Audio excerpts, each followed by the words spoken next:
right, guys, welcome back to the channel. Sorry, I thought my mic wasn't working for a moment there. Welcome back to the channel. Welcome back to the stream. Welcome if you are new here. Thank you guys so much for joining me today and for waiting patiently for the intro to finish up and for allowing more people to file in. We have some really interesting topics to go over and discuss today. There's one really big topic, which is another leadership shakeup at PlayStation, at Sony, actually, not just PlayStation, for the entirety of Sony. Some major changes took place, the implications of which we're going to discuss. And so this was just announced. It's weird because I woke up to the news. I was checking my Twitter and even my comment section on yesterday's stream, and people were talking about this, and I was like, oh, okay. Well, I guess that happened while I was sleeping. So we're gonna talk extensively about this. But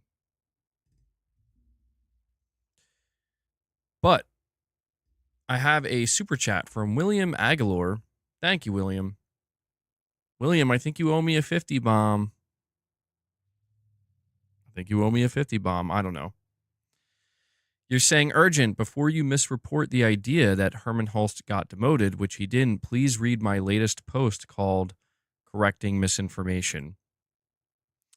I will look into this, William. Yeah, I mean, I think the people who are focused on the idea of a demotion are missing the forest, or they're losing the forest for the trees here. There's one really important takeaway from this, in my opinion.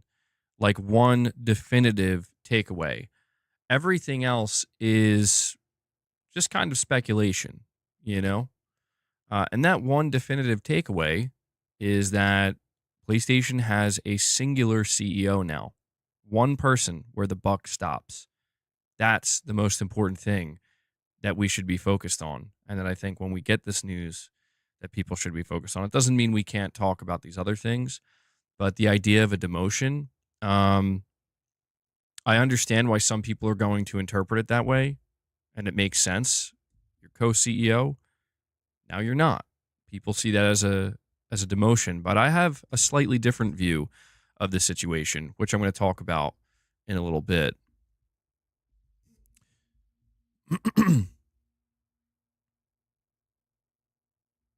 So the age of Totokism is truly upon us now. Hiroki Totoki is now the official CEO of Sony.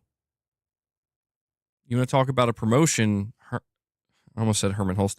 Hiroki Totoki is taking over, and the investors seem to be very happy about this. Sony's stock price has went up, seemingly. It has surged a bit, and the age of Totokism is here. So members in the chat, be sure to take this opportunity to utilize your Hiroki Totoki emote, because now it's more important than ever.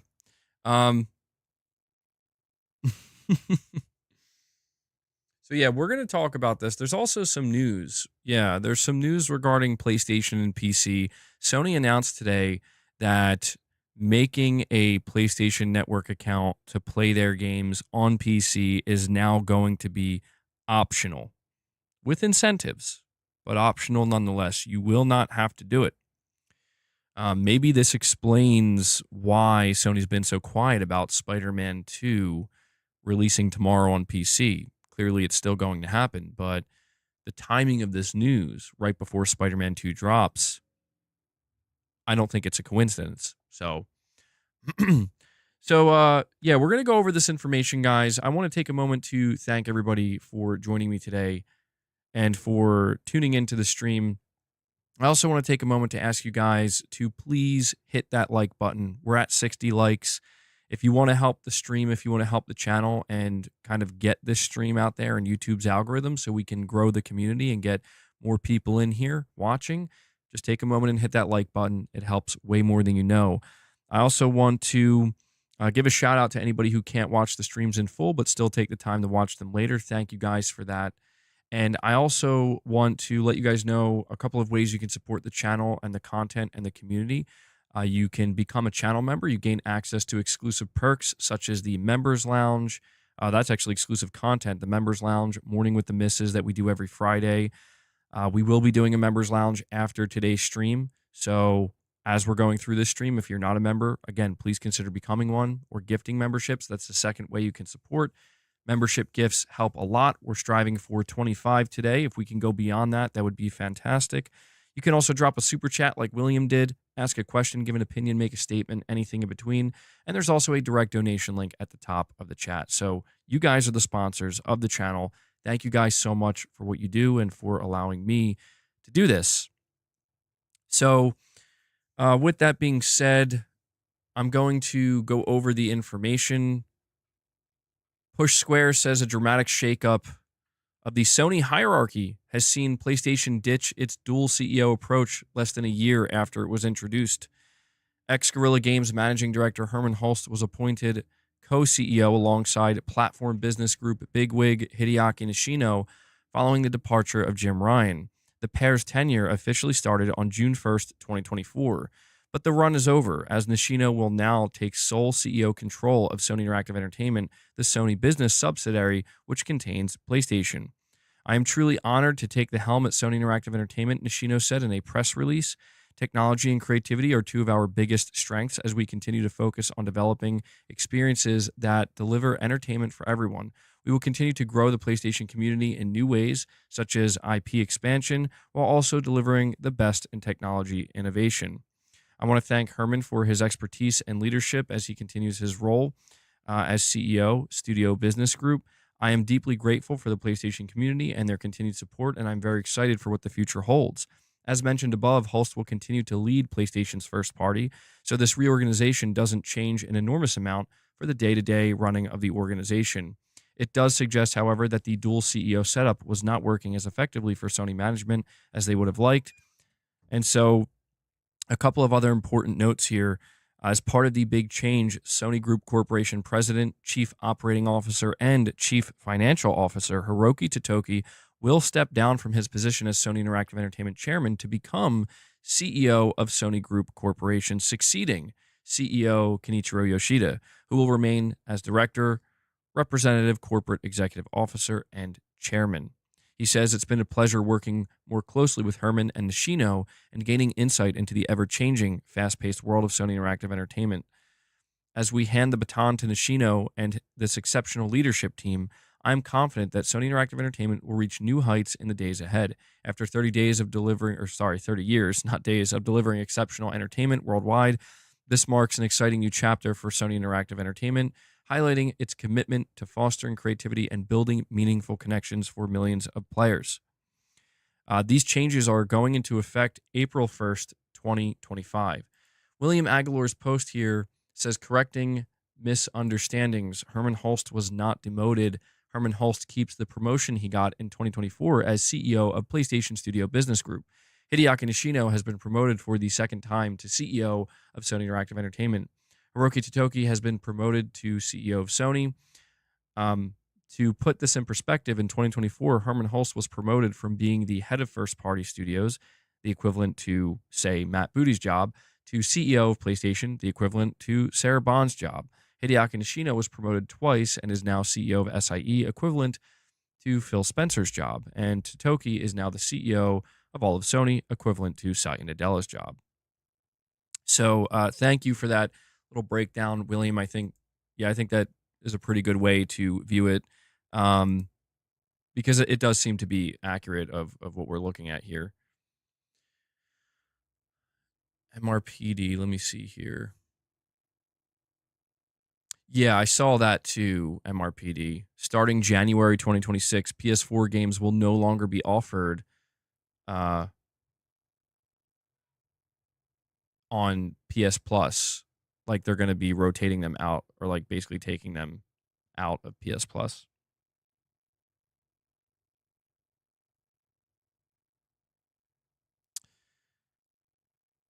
All right, so let's kind of break this down.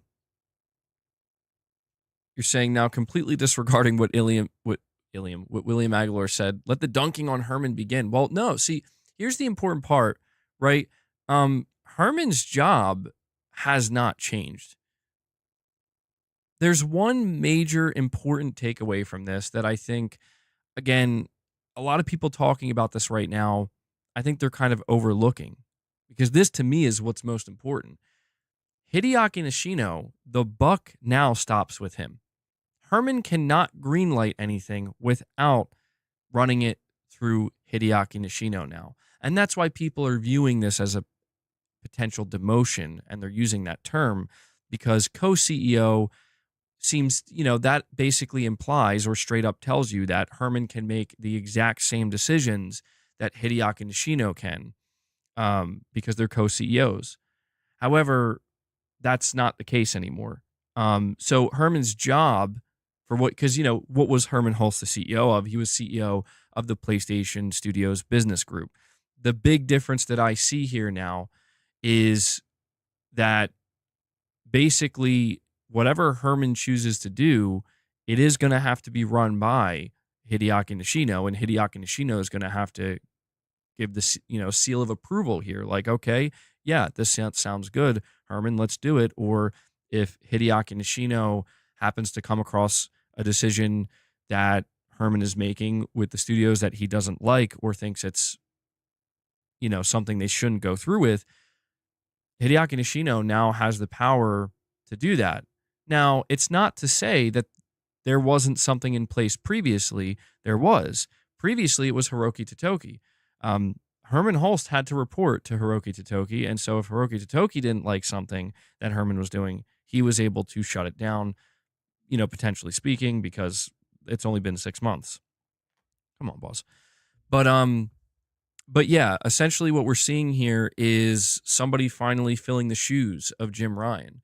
That's basically what we're looking at. And Hideaki Nishino is interesting because I feel like Hideaki Nishino is somebody that I feel like we haven't heard too much from, right? Like he's kind of quiet, it seems. We've had a couple of interviews with him, but we don't really know him too well. We can't really get a feel for him. We don't really know the vibe, but he does, he's over there at Sony Japan HQ. And a lot of people are looking at this as Sony making a shift to kind of bring PlayStation back to Japan, kind of deviate a little bit and kind of go back to the way things maybe used to be. And so there are genuinely people who are excited right now at the fact that Hideaki Nishino is the person that's going to be filling Jim Ryan's shoes. But outside of that, everything else is speculative. Now, I want to highlight something. That Hideaki Nishino said that I think PlayStation players should pay close attention to, because we've been having extensive discussions on the channel, as you know, about what's going on and where this stuff is coming from, And William does it. Bro, William does it. I didn't think he would do it. He is a man of his word. William Aguilar comes in with the 50 bomb, bro. 50 memberships gifted from William. He's lighting up the chat. We need some W's flowing. Holy shit. William, thank you so much, man. That is... I genuinely did not expect that. I thought we agreed that Ghost of Yote counted as making a state of play showcases, but in case it doesn't, then here you go. Well, I mean, I'll be honest, William. I was mostly joking around, but that's very nice of you, man. I'm extremely grateful for you dropping that on the channel here. I mean, yeah, we've talked about this before. Stated plays are basically, at least for now, taking the place of showcases.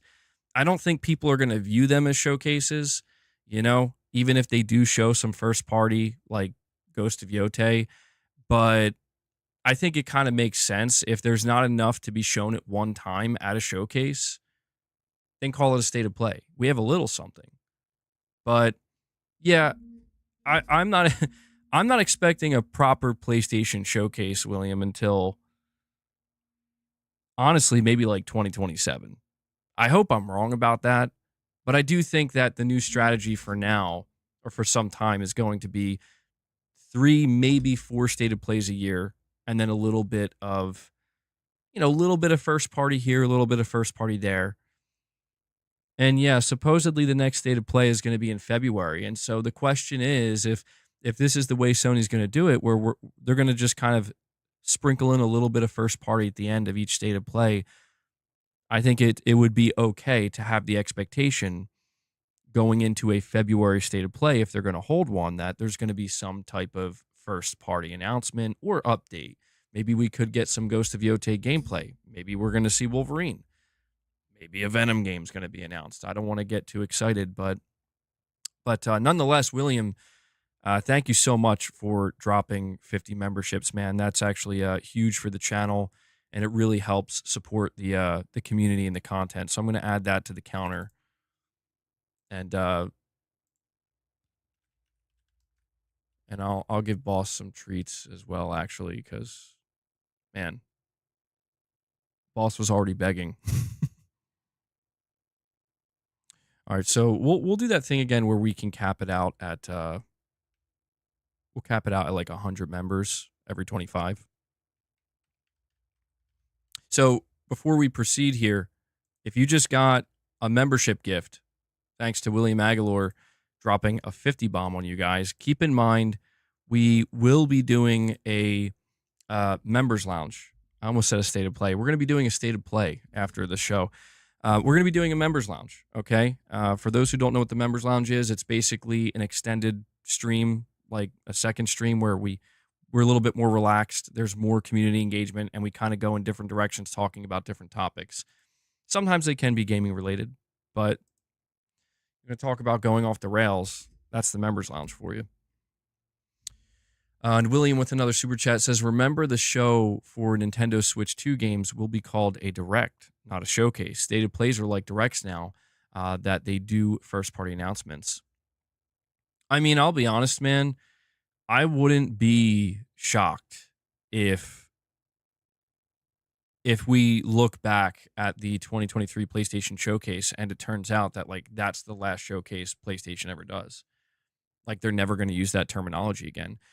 I'm not convinced, though, 100%, William, because like I said, I have this feeling that, let's say 2027 rolls around and, we're hearing about the PlayStation 6. There's build up to the PlayStation 6. I would be surprised if Sony decided not to use the showcase terminology when they're rolling out the PlayStation 6 and the lineup. But you could be right.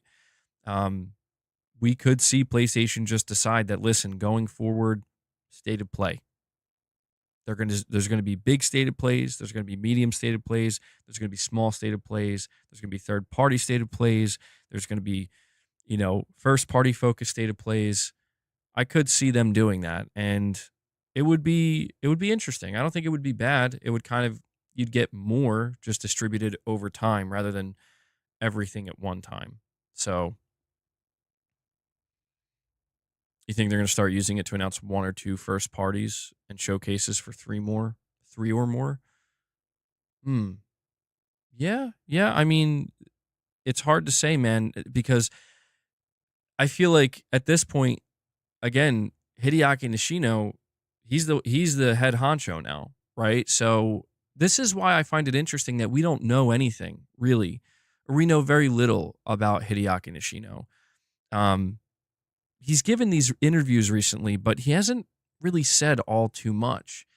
So I don't know if Hideaki Nishino is somebody that is expected to maybe do things a little bit more traditionally, or maybe it's the opposite. Maybe Hideaki Nishino is going to be even more aggressive with expanding PlayStation and going out further. But check this out. The one thing I wanted to highlight that Hideaki Nishino did say while getting promoted to CEO of PlayStation is he says, hold on, sorry, I lost track of it.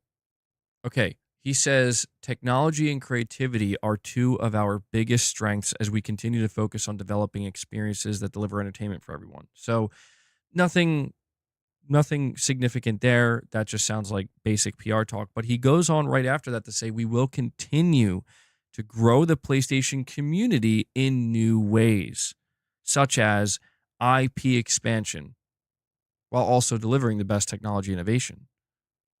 I want to focus on that part though, right there. We're going to grow the PlayStation community in new ways, such as IP expansion. Now, I don't think he's saying anything new here. But at the same time, it's important to understand that now that he's in a new position, he is reiterating that what we've been doing, we're going to continue to do. The IP expansion, yeah, things like movies, TV shows. Also, I would count like bringing it to games to PC. Um, just trying to find any way really to expand the IP. Um, he could have said something else. He could have said like, you know, we're going. I don't think he would say we're not going to expand the IP, but I guess I'm just saying the wording that he chose, the way in which he chose to say these things, it seems to indicate that not that much is going to change overall. And that's just my speculation based off of what we're seeing. For all I know, Hideaki Nishino secretly has big plans and big changes that he's going to make. He's just not really hinting at that right now. But looking at Hermen Hulst, the situation with him, um, it is true that Herman seemingly will ultimately have less power than he did for the last 6 months, but maybe not. Because the whole point here is that when Hermen Hulst was appointed as co-CEO, co-CEO of the studio business group. The question that I had, and I think other people had, and Sony, to be honest, did not answer this question directly, is, well, does this mean that Hermen Hulst can make all of the same decisions that Jim Ryan did because he's a co-CEO? But the way in which Sony approached it, where it's like, well, Hideaki Nishino is the CEO of the platform business group, and Herman is of the, you know, studio business group. For all we know, literally nothing has changed for Herman except the term co-CEO or CEO is being removed. What's interesting, and I want to point this out, and this maybe does kind of, I don't know if it necessarily confirms anything, but it's interesting to think that Hideaki Nishino, in the press release, he refers, he says, I want to thank Herman for his expertise and leadership as he continues his role as CEO of Studio Business Group.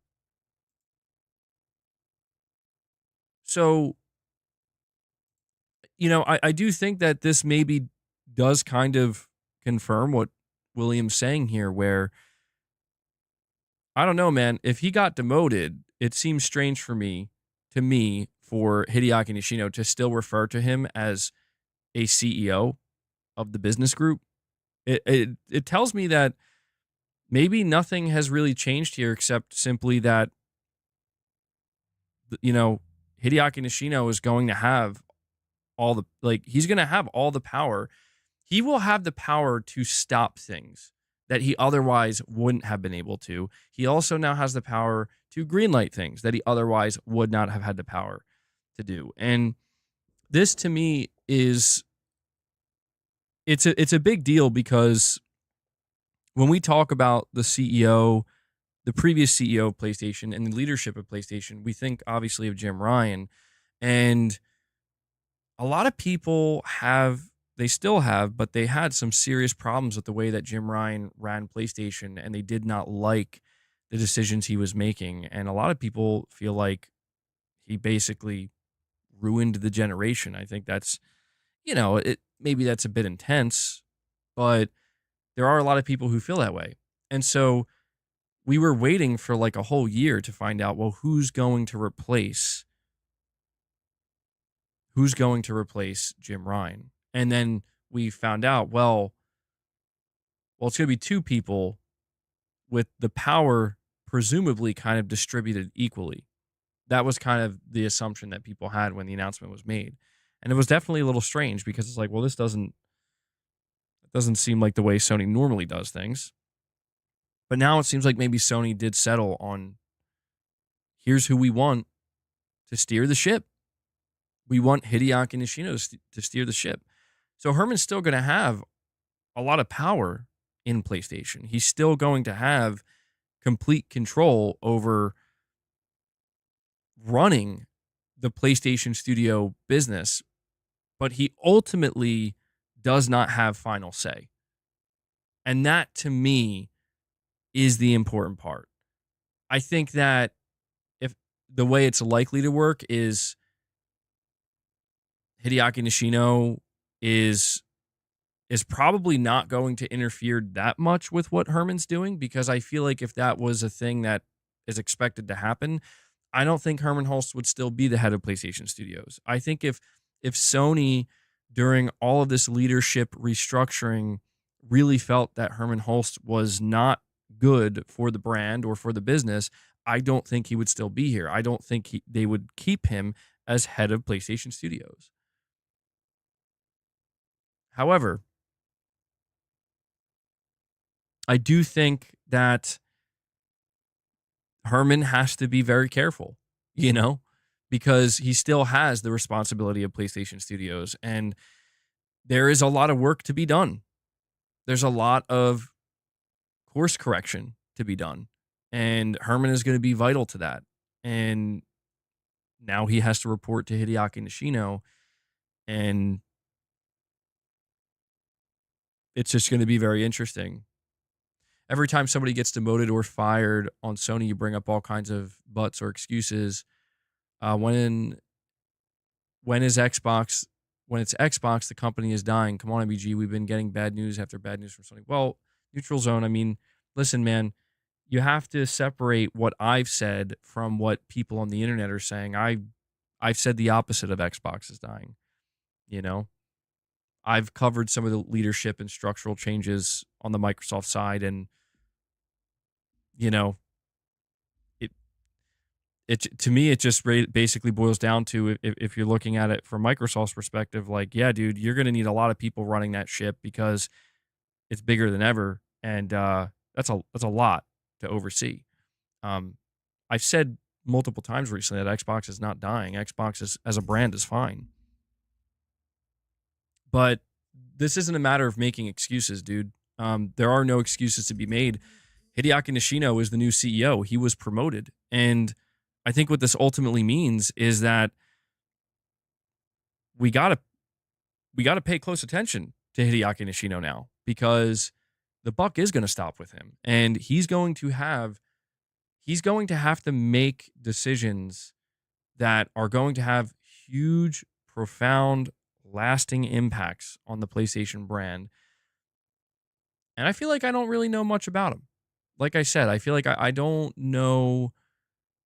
I just don't know what I don't know the guy. I like at all. I'm not to say that I knew Jim Ryan well per se, but it's just I feel like I had a better read on Jim Ryan. I feel like I would have a better read on somebody like Hermen Hulst, but Hideaki Nishino, very quiet. He just seems like somebody who's kind of, you know, not standing center stage, just kind of in the background, doing what he's got to do. And I'm curious to see how it all plays out. But I can't help but feel a little bit excited, because it's like, hey, man, new leadership. It could be the worst thing that ever happens, or it could be the best. Digital Dude says, now you need to know them personally. I do. I need to know Hideaki Nishino personally. I'm going to need to really get to know this man before I can really trust his leadership. Now, I don't mean it like that. I just mean like in terms of how he is likely to run the business. That's really what I'm trying to say. Like, I don't know. For all I know, Hideaki Nishino is going to uproot certain things or go back to traditional things, or maybe not do anything different at all. That's all I'm really trying to say is I don't really know how he would run the business. I don't know what changes to expect. William with a $10 super chat. Thank you, William. You're saying what you can expect from CEO Totoki Literature Club, massive acquisitions. Totoki is obsessed with acquiring IP and acquisitions. If WB, Ubisoft, and Hasbro keep failing, expect bids for huge things. That would be interesting. I got to admit, that would be very interesting just because that's not at all what I would have expected. I would have, at this point in time, I expect Sony to be more conservative than ever in terms of acquisitions. But yeah, that's another thing too, is Hiroki Totoki is now going to have complete control over the entire company, including PlayStation. So even though Hideaki Nishino, the buck is going to stop with him when it comes to everything related to PlayStation, he's still going to have to report to Hiroki Totoki. And and yeah, that is true. It is on record that Hiroki Totoki is quote unquote obsessed with growth, and he seems to be very very bullish.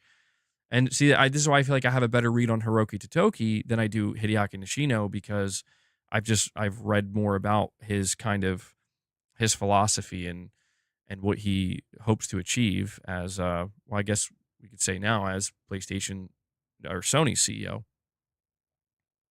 So I do suspect that things will be different with Hiroki Totoki as the CEO of Sony.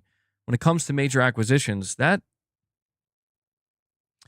I don't know, man. That one's going to be a fascinating one. That's going to be a fascinating one. I mean, I imagine they are still going to spend money to grow IP or to expand their IP catalog, but hmm, there's really still so much that we can only just assume at this point. And we have figuratively literal saying in a super chat, in the interview, Shuhei said he would never greenlight PlayStation TV/movie adaptations. That's all Hermen. And with its success, I think they do value Hermen.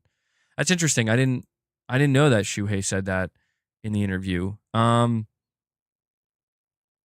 Yeah. Yeah. I mean, I look at something like the upcoming Until Dawn movie. The worst thing I'm seeing said about it is it doesn't really seem like it just seems like it's only in the name, right? I'm not seeing people saying it looks bad or it looks terrible or it doesn't look like it. The worst thing I'm seeing are people being like, well, it doesn't really seem like Until Dawn. It just seems like it's Until Dawn in the name itself, and that's it. Um, the Uncharted movie. The Uncharted movie is another example of people weren't over the top with it. Like, this is the greatest movie I've ever seen. This is the best video game movie adaptation we've ever seen. But they were like, it's not bad. It's not offensive. It's okay. It's fine. Some people actually really did like it. And everything that has been done in that sector, I think, has been so far a success.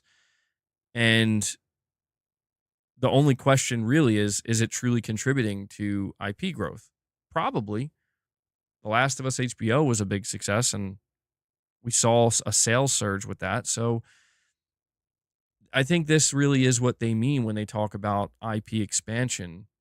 They want the IP ultimately to become more valuable. And it's difficult to achieve that. It takes time. Ahel Gua? Guha? I'm sorry if I probably just obliterated your name, dude, and I'm sorry. But a member for 14 months nonetheless, and says PlayStation pulled back the PSN requirement for PC. Players opting to PlayStation Network accounts will get trophies. Check the latest PlayStation blog. I'm going to go check that out in just a moment. I did see that, and it's really interesting to me to think that Sony, like I said, is making this decision the day before the Spider-Man 2 um not I was going to say announcement, but release on PC. Very interesting timing. Yeah, we're gonna bring that up next. And Michael Werneth, a member for 15 months, says, "Keep on keeping on. You're doing great, John." Thank you, Michael. That's very kind of you. I'm doing my best, man. I'm doing my best. And you dropped 10 membership gifts as well, Michael. Thank you so much for that, bro. Thank you guys for the immense support already. I mean, we're not even an hour into the stream, sitting at 60 members on the day, which is absolutely fantastic to see. So, Michael, thank you for 10 memberships gifted. Again, we're doing a members lounge after this stream ends today. Let me add that to the goal really quick. Yesterday, I was speculating that maybe there was some kind of internal, maybe not strife, but, you know, these executives, the board of Sony, decisions needing to be made. What do we do? Do we continue to force people to sign up for PlayStation Network on PC, or do we change? Do we change our approach? I think the timing of these things, the announcement of the shift in leadership and Hideaki Nishino getting promoted to, sole CEO, and then this announcement at the same time, it seems like there are going to be some significant changes. I think like if you're a PC player, this is a huge change. So let me go to the PlayStation blog so I can give you the details right from Sony themselves. This was published today. New in-game content incentives coming to PlayStation games on PC. This was written up by Asad Kizilbash, SVP, head of publishing, Studio Business Group. Starting with tomorrow's release of Marvel's Spider-Man 2 for PC, we're working to add more benefits to playing with an account for PlayStation Network. The Last of Us Part 2 Remastered coming April 3rd, 2025, in addition to God of War Ragnarok and Horizon Zero Dawn Remastered, will all soon be adding in-game content unlocks for PlayStation Network account users. An account for PlayStation Network will become optional for these titles on PC. Players who still opt to sign into a PlayStation Network account will also enjoy added benefits like trophies and friend management. And so they actually listed here what the benefits are for Marvel Spider-Man 2. If you opt in to make a PlayStation Network account, you get early unlock suits, the Spider-Man 2099 black suit and the Miles Morales 2099 suit. In God of War Ragnarok, you gain access to the armor of the Black Bear set for Kratos at the first Lost Items chest in the Realm Between Realms. Previously, it was only accessible in a New Game Plus run. And you also get a resource bundle. In The Last of Us Part 2 Remastered, you get plus 50 points to activate bonus features and unlock extras.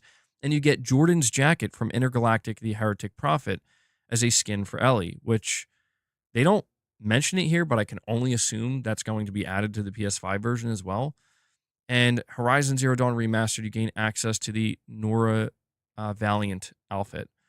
They wrap it up by saying game creators at PlayStation Studios will continue to work on bringing more benefits to players who sign up for a PlayStation Network account. Be sure to follow studio channels for more information. So this is definitely a big change for Sony's approach to PC. As we know, a lot of PC players were very disgruntled and unhappy at the idea of having to create a PlayStation Network account to play these games, especially for single player games. That was really the big one that people were frustrated about, where they felt like, why is it necessary for me to sign up for an account if I'm playing a single player game? And the benefits that they're offering, nothing too significant, I would say, but maybe appropriate, right? I think it's better than nothing. I think that this is the best possible compromise that they could come up with, where you want to try to give people a reason to sign up for a PlayStation Network account on PC when, knowing they don't have to. And so giving them just a little in-game bonus, something that I think is just as easily looked at and, no, I'm good. But for somebody else, it's like, oh, yeah, sure, okay, I'll just make an account and I'll get this extra item or this bonus or this early unlock. I think it's a good compromise. And I think that that's something that I imagine PC players are now going to appreciate, the fact that we do not have to make a PlayStation Network account to play these single player games on PC. Now, I want to highlight something here.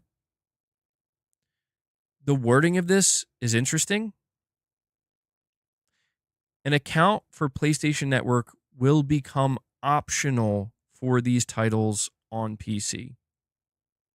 Players who still opt in to sign into a PlayStation Network account will enjoy added benefits like trophies and friend management. So you'll get trophies too, which is potentially a big deal for some people. What I find interesting about this blog post write up, and look, I'm not trying to I'm not trying to read too much into it, but I find it interesting that nowhere in the blog post does it state that this is what they're going to do for all games going forward or for future PC titles.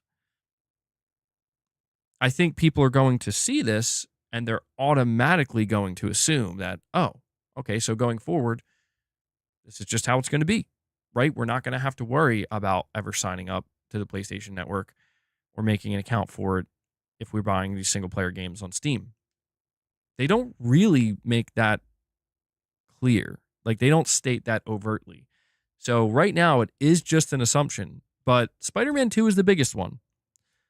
Spider-Man 2 is coming out tomorrow on PC. I'm not sure how it's going to do. My assumption is it's going to do relatively well because it's Spider-Man, and this is the soonest we've seen a game go from PS5 to PC, like from launch to PC. So if there was ever a time for Sony to really try to like get as many people to sign up for a PlayStation Network account based off of a game they're dropping on PC, this was probably the one outside of Helldivers 2. But there's also the flip side to this where maybe the reason why they decided to do this so abruptly, like the day before Spider-Man 2 launches, is because they were seeing that maybe there's not really nearly as much interest for Spider-Man 2 on PC as they thought based off of the wish listing. And maybe they thought to themselves, maybe it's because of the PlayStation Network requirement. This is all speculative, of course. We can't know for sure, but yeah, I do think that this is something that a lot of people are going to be happy about. And I'm totally indifferent to it. I was indifferent to people having to sign up for a PlayStation Network account. I'm still indifferent to it now that they don't have to. But at the end of the day, knowing how many people were frustrated with it, sure, that's good for them, And I imagine this can only help their sales. I assume that this is only going to help their sales on PC. I think this is going to do the opposite of hurt their sales. Again, finding that good compromise, that good middle ground. We have Matt Fu coming in, dropping another 10 membership gifts for you guys. Matt Fu, thank you so much, man. Matt, you've been coming in here, dropping some membership gifts here and there, and I very much appreciate it. Let's get some W's in the chat for Matt. I feel like that rhymes. That brings us up to 70 members on the day. You guys are crushing it today. Seriously, thank you so much. It really does mean a lot. As I say, I can only do this because you guys make it possible. You guys are the sponsors of the channel. So to anybody who just got gifted, if you're in the chat right now, make sure you stay tuned after the stream. We're going to do a members lounge. We did one yesterday as well. Friday, we're going to have a morning with the misses. You think Totoki made the decision to force PSN requirement and Nishino is making it optional now? That's an interesting thought. You're saying my biceps are crushing it today. Thank you. I have been working out a little bit more lately. I've been trying. That's possible, man.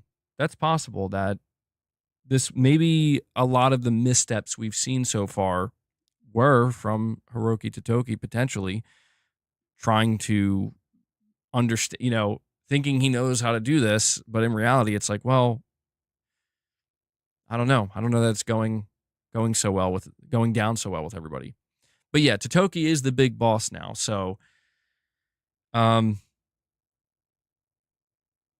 yeah, I'm super interested to see what this means for the future of PlayStation, man, because I think we've been kind of picking up some vibes recently, with multiple live service games getting canceled that have been in development for years.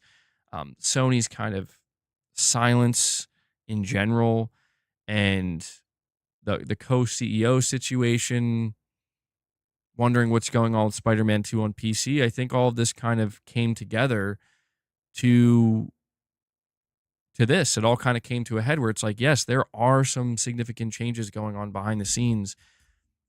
The implications, however,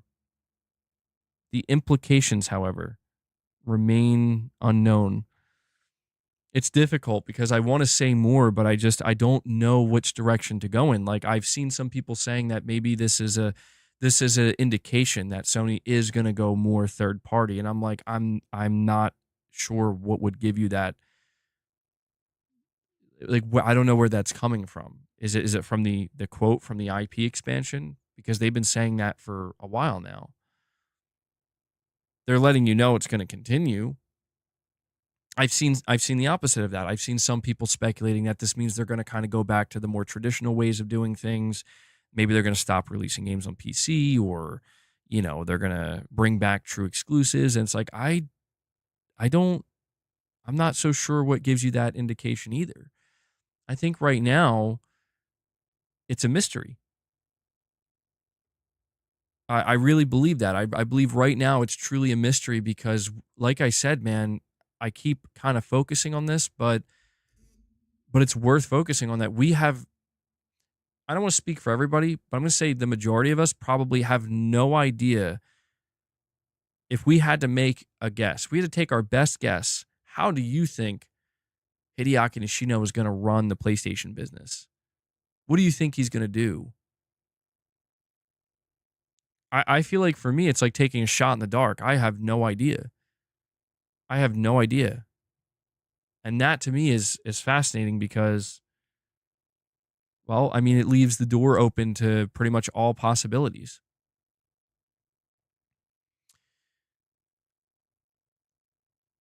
If Xbox starts supporting Steam games, do you think Sony will stop publishing on PC? We did talk about this a bit yesterday. I think they would, but I could be wrong about that, right? Like, I don't see a world in which Sony is running their business and is running PlayStation, and it's just, yeah, every time we release a game on PC, it can now be played on Xbox.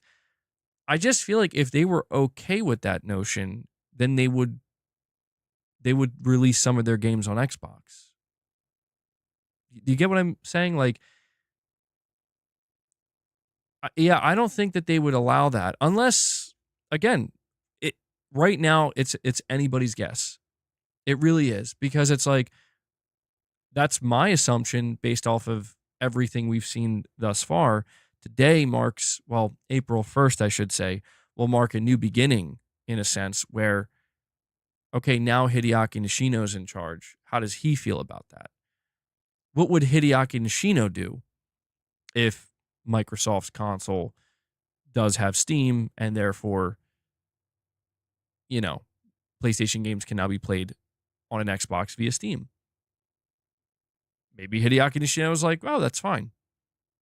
Or maybe he despises that idea and would immediately take whatever action necessary to stop that. It's difficult to determine. This is a big change. These are big changes. But as with all of these big changes we've seen, do you guys remember back in 2019? Feels like it was so long ago, but it really wasn't. A lot has happened. But back in 2019, I remember it was the announcement that Sean Layden is departing Sony. Jim Ryan is now the new CEO of PlayStation, and Jim Ryan has appointed Hermen Hulst as the head of PlayStation Studios. And I remember at that time, there was immense optimism. There was incredible optimism. People were actually excited about, I mean, they were disappointed in Sean Layden departing and seemingly being kind of kicked out. People were definitely upset about that. But there were people who were very optimistic. And I think that optimism was simply based on the fact that PlayStation was doing amazing in 2019, going into 2020. And we were right on the cusp of the PS5. But when we kind of look back and see how everything turned out, it's like, okay, well, maybe this time around we have to be just a little bit more skeptical of like, Hideaki Nishino could be great. He could be the best thing that ever happened to PlayStation. But after what we just saw, with Jim Ryan and the whole live service push, might have to be a little bit more skeptical now. Just a little bit. It's okay to be optimistic. Michael, you're saying Sony has seen a 6% rise in their stock. seems like investors are favorable of the direction Sony is taking. Yes, that is something that just occurred with this announcement. Sony stock saw a bit of a surge. Investors are seemingly pleased with this. If I had to guess why, it mostly has to do with Hiroki Totoki. Hiroki Totoki, he, from what I could tell, apparently a lot of people were anticipating that he was going to be the next CEO. Like he was just kind of moving up, man, and just taking on all these different things at one time. And he's the money guy. So he's been with the company for a long time.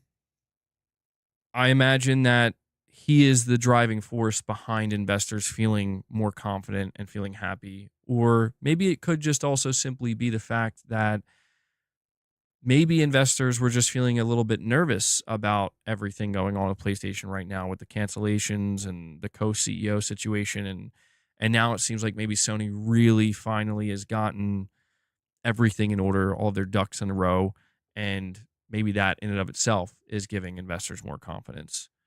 Um, I'm not an investor, so I don't necessarily have that same confidence. I have a level of optimism. That optimism stems from, well, we have seen Sony make a string of mistakes this generation that I would like to believe, and this is where the optimism comes in, that they learn from. That Hideaki Nishino now has that as a frame of reference. Same with Hiroki Totoki, where it's like, okay, we tried this and this is the way we did it. It blew up in our face. So now we know what not to do, right? One of the things that's worth noting here as well, and we've talked about this before, but especially now that Hideaki Nishino is the head of PlayStation, I want you to think about the 30th anniversary hardware lineup that was announced. That's like Hideaki Nishino was part of a 5 to 6 minute video that Sony released where he was enthusiastically covering the whole lineup and talking about it and really getting involved with it. And that to me is important to look at because I did say this recently that the closest thing I've seen in recent memory to Sony kind of feeling a bit more like PS4 era Sony, to where like it feels like they're talking more directly to the fans and doing more fanfare and really just kind of opening that line of communication and making it a little bit more clear. It was when they announced the 30th anniversary stuff and the 30th anniversary hardware. Um, and seeing that video and that Hideaki Nishino was involved with it and greenlit everything and was excited to show it off, this gives me some hope. This gives me some hope that maybe, just maybe, Hideaki Nishino is not going to take the same approach that we've seen from Sony for quite some time now, for the last 5 to 6 years, where the fanfare is minimal. It's not completely absent, but very minimal and far and few in between. I don't think it's going to be like we're going back to the PS4 way of doing things and the PS3 way. We're going to bring back Kevin Butler. That'd be amazing. People would love that. But I don't think they're going back to that. But maybe there's a chance that we could find a better middle ground here, a better middle ground where it doesn't have to be as sterile as it has been, you know, could open it up a little bit more, loosen up just a little bit. I think that would be a good thing. But I don't think we're going to go back to the PS3 and PS4 days. That'd be shocking if that happened in terms of the fanfare and the communication. And dude, bringing back Kevin Butler would be the funniest thing ever. He's like much older now. Even on Optics MBG, it makes sense. Hermen was far too close to Concord. Live service and Jim Ryan. Well, here's another thing I want to bring up. I find it interesting, the timing, right? Jim Ryan officially retired from Sony in basically like April 1st, 2024. And there was a 3-month period, basically one quarter, where Hiroki Totoki was the interim CEO. And not much really happened. I think the biggest thing that occurred, during that time was the whole Helldivers 2 backlash thing. And maybe that was Hiroki Totoki's decision. Like, he was just like, let's just do it. And he had no idea what he was actually doing and getting himself into. Um, 1/4 of Hiroki Totoki as interim CEO. And then in June, the announcement of the co-CEO situation with Hideaki Nishino and Hermen Hulst. Now, that co-CEO situation lasted for about 6 months. And I almost wonder if the co-CEO situation was done intentionally to basically, I guess what I'm trying to say is, what if they were in competition with one another and we just didn't know it? What if ultimately they both understood that one of you is going to be promoted to CEO, like sole CEO? Let's see. Let's basically, for the last 6 months, they were both kind of behind the scenes fighting for that position. I mean, I don't, again, that's purely speculative. Most of this is speculation, but I just find the timing interesting where it's like only 6 months with co CEOs. They didn't really do too much during that time. They did a couple of interviews together, and that's about it. Oh, all right, William. Yeah, I'll go check that out. Okay. They really did wait for the day till the day before. All right.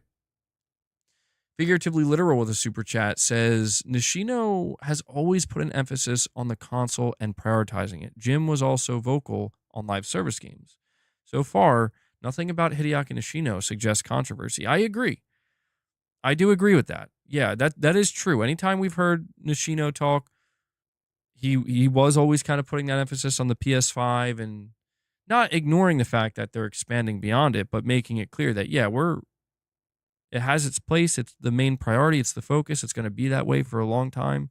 So maybe that is good. Maybe that is good. I can't wait to hear Hideaki Nishino in 2027. We believe in generations. They announced at the time the co-CEOs, it was temporary. I'm not so sure about that, David. I'm not so sure about that. I feel like that if that's something that was announced, I completely missed it.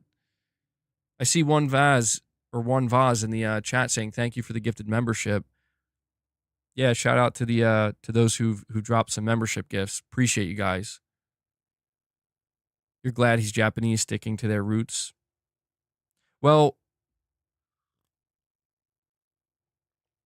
Hideaki Nishino might have a more traditionalist attitude towards PlayStation. He really might. He might not, but there's a lot we're going to learn in the next year. PlayStation is going to likely, there are going to be some very different things I believe that PlayStation does this year because of this. I think it's too early to say. Again, when we look back at when Jim Ryan was first announced as PlayStation CEO, we didn't know what to expect. It took a couple of years to fully know, but within the first year of Jim Ryan being promoted to CEO, there was a lot. There was a lot that occurred, dude. A lot of major game releases, the whole hype marketing cycle for the PS5. And that's what gave us so much confidence in Jim at the time. But little did we know, behind the scenes, he was plotting. He's like, yes, let them focus on the PlayStation 5 and Returnal and Ratchet and Clank. Meanwhile, 10 live service games, baby. 12 live service games. Let's get it all. I mean, I laugh, but that's literally what was happening behind the scenes. Subtext with a $10 super chat. Thank you, buddy. Saying, I'm behind on the stream and I just wanted to mention, I think making most shows a state of play is, unfortunately for us, smart. You don't want to condition people to ignore certain marketing events. Yeah, I mean, I agree with what you're saying, Subtext, because my view on state of plays has now shifted. Not dramatically, but shifted for the better. And this is because of everything that occurred in 2024. In 2024, there were no showcases. There was no showcase. Instead, there were state of plays. And when I look back at each state of play, granted, some were stronger than others. Generally speaking, every state of play was made by first party. The first state of play in January of last year, well, it was a good state of play in general. But hey, we're gonna pop it off, or we're gonna end it with a little pop. We're partnering with Kojima again. Next big game, return to espionage, action roots, stealth, Fizzant. Nice. The May state of play, while not as strong, still had a pop, and that pop was Astrobot. And I know that that wasn't for everybody, but still a pop for me nonetheless. And then, of course, we know the September state of play, pretty decent state of play overall. The pop was Ghost of Yotei, surprise announcement at the end. And so, because of this, I now feel like I just have a better, more enthusiastic, generally speaking, outlook towards state of plays, because this is kind of what I'm expecting. Here we go, boss.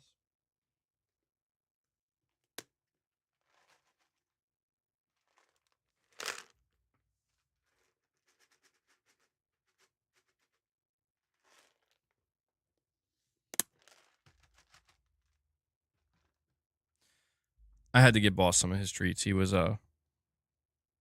starting to ask for it. Subtext, thank you for the super chat, buddy. Raven X0 with a $2 super chat says Sony Japan taking over again. I've seen a lot of people speculating that.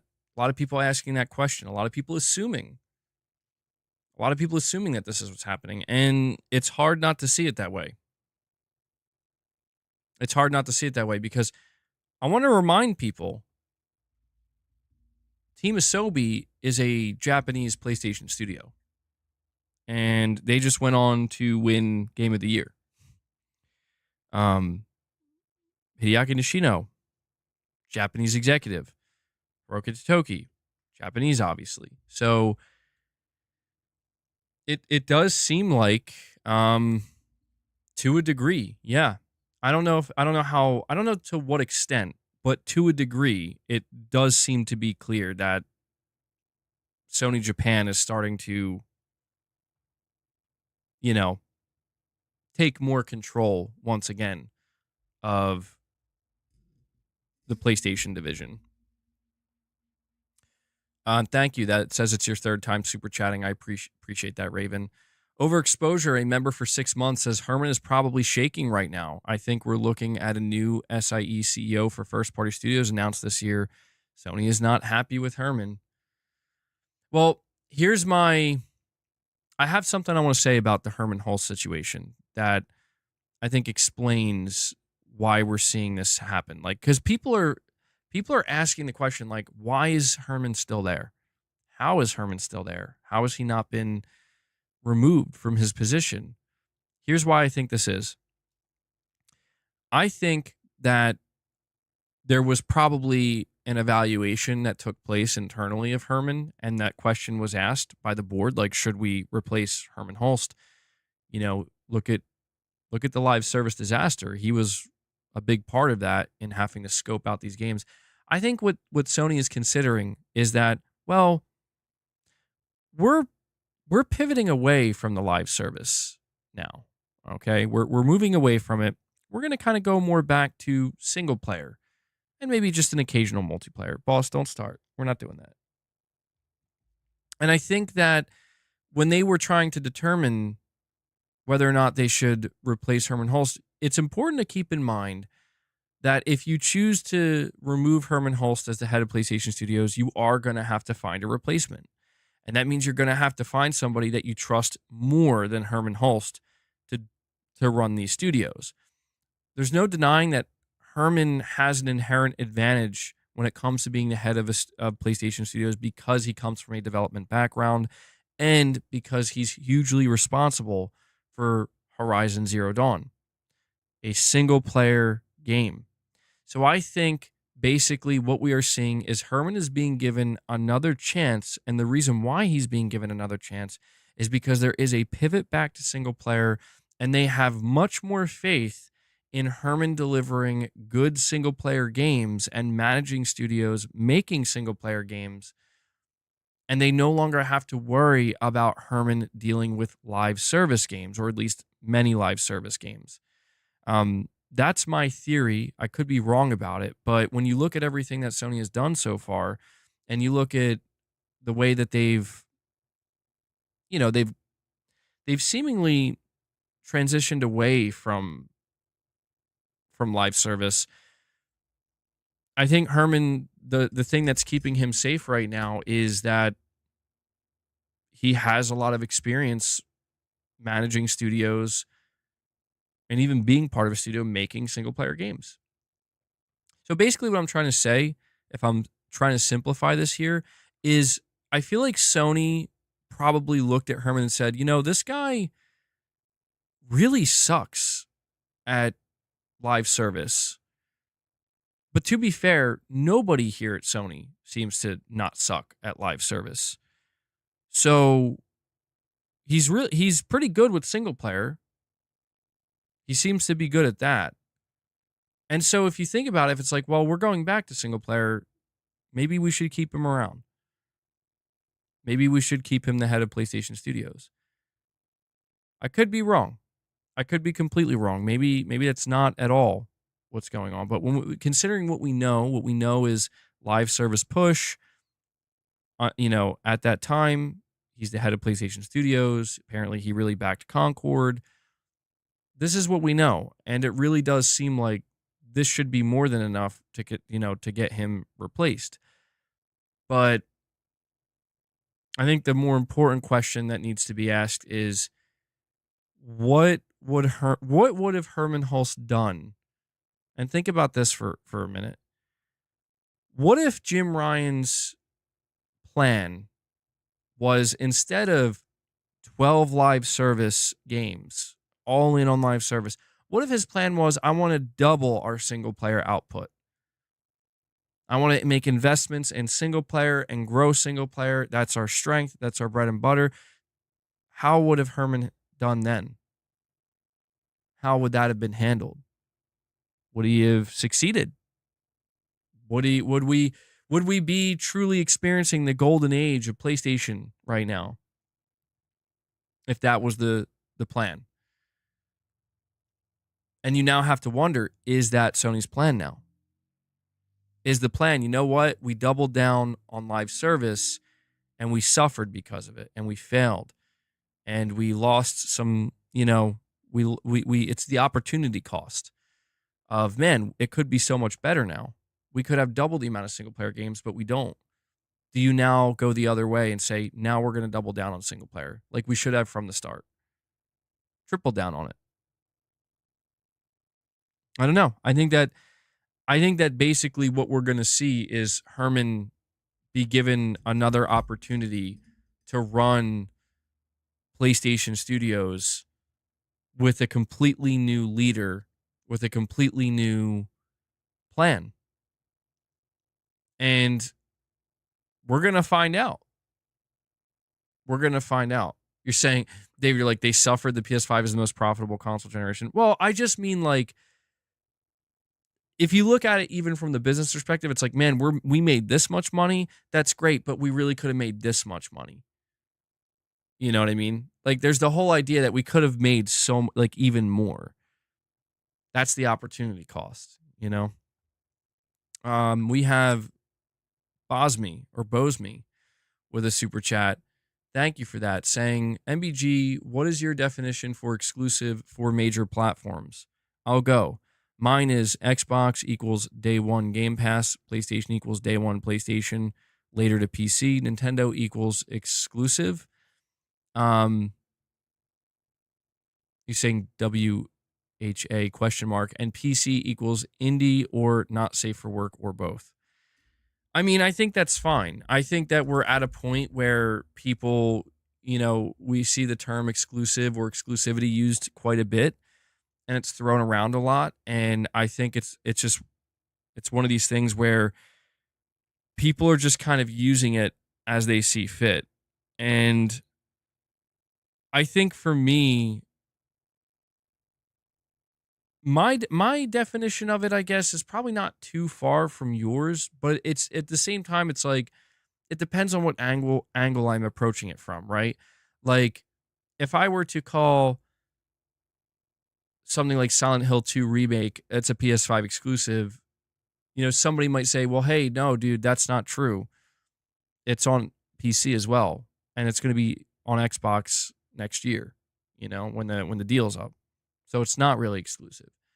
It's like, "Oh yeah, no, you're right about that." And so it forces you to kind of deal with the reality that people are just using the term exclusive wrong. Like to me, exclusive simply means you can't get it anywhere else.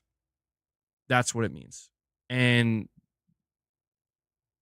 I don't I just think really what it's come down to is we have to add words on top of it. So Silent Hill 2 Remake is a timed console exclusive. So I added two words. I added two words that give you the correct definition of what this game is. It is a timed console exclusive, right? If I talk about a Nintendo game, that's just an exclusive game. If we talk about Xbox, um, I mean, there you're going to have the most variation there, where it's like, well, this game's going to be a console exclusive. This game's going to be a timed console exclusive. This game's not going to be exclusive at all. So I think at the end of the day, it doesn't. It's not that it doesn't matter. I mean, it definitely matters to people because they got to know where to go to play what. But I don't think. I guess what I'm trying to say is I don't think it's worth getting too hung up on the term exclusive, because if you're going to partake in these conversations, I just think what you should focus on is think about what words you have to add to the term exclusive to make sure it's as accurate as it possibly can be, or you're going to have to deal with, again, the semantics of it all. Let me go check out really quick, though. You guys are telling me that Sony's finally talking about Spider-Man 2 PC. Here we go. Nix's Software. Marvel Spider-Man 2 is coming to PC tomorrow. Check out the features trailer and head over to the PlayStation blog for more details on recommended specs. The recommended specs minimum is average performance 720p at 30 frames. That's pretty rough. Graphics preset very low. SSD storage 140 gigabytes, 16 gigabytes of RAM, Intel Core i3, AMD Ryzen 3, NVIDIA GeForce GTX 1650, AMD Radeon RX 5500 XT. So that's for like the minimum. Ultimate ray tracing. They have minimum, recommended, high ray tracing, very high ray tracing, and ultimate ray tracing. Ultimate ray tracing, 4K 60 FPS, very high ray tracing, ultimate graphics presets, NVIDIA GeForce RTX 4090, Intel Core i9, or AMD Ryzen 7, 32 gigabytes, 140 gigabytes of SSD. Huh. Yeah, it's going to be interesting to see what Spider-Man 2 ends up looking like on PC, like maxed out, how it stacks up to like the PS5 Pro.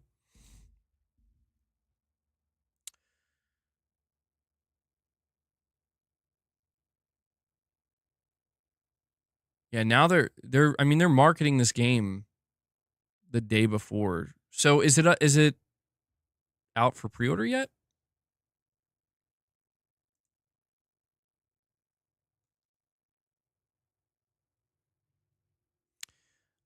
Ice Queen Gaming, you're saying, "Hey MBG, is Herman still at PlayStation because I don't know what has happened?" Yeah, he's still at PlayStation.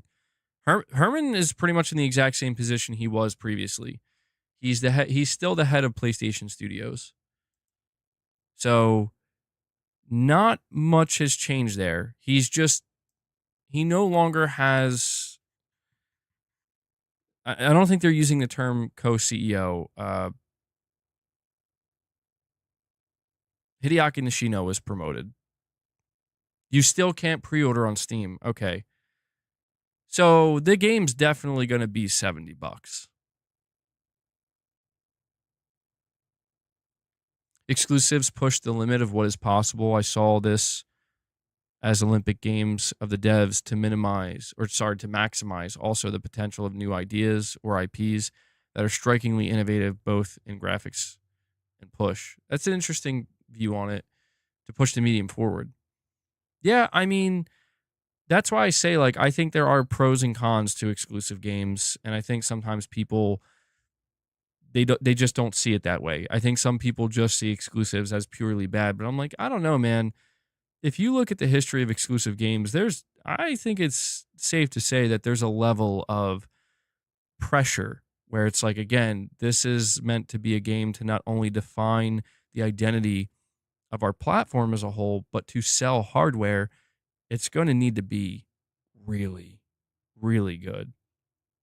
So I think that has always been a pro of exclusivity. I don't think that needs to be a requirement though for a game to innovate or to push the medium forward. I don't think it has to be a requirement. Definitely not. But I think just inherently it drives that naturally. MBG Hulst is the singular CEO of PlayStation, and Nishino is the singular CEO of SIE, a position Totoki was filling after Jim left. Hmm. I I don't know about that though, William. Only because, like, if you're saying Holst is the singular CEO of PlayStation,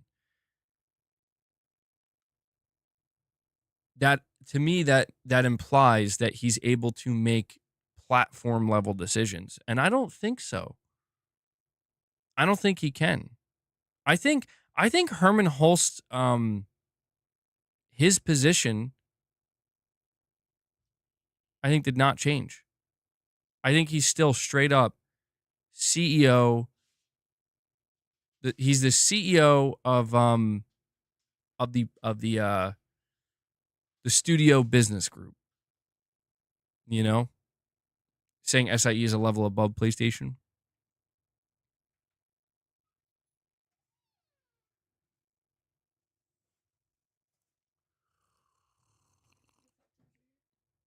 All right, thanks.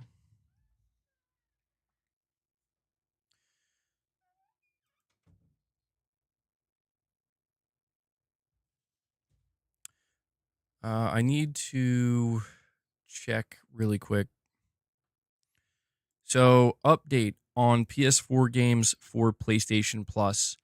As many of our players are currently playing on PS5 and have shifted toward redeeming and accessing PS5 titles from the monthly games and game catalog benefit, PlayStation Plus is also evolving with this trend and will focus on offering PS5 titles through the monthly games and game catalog benefit starting January 2026.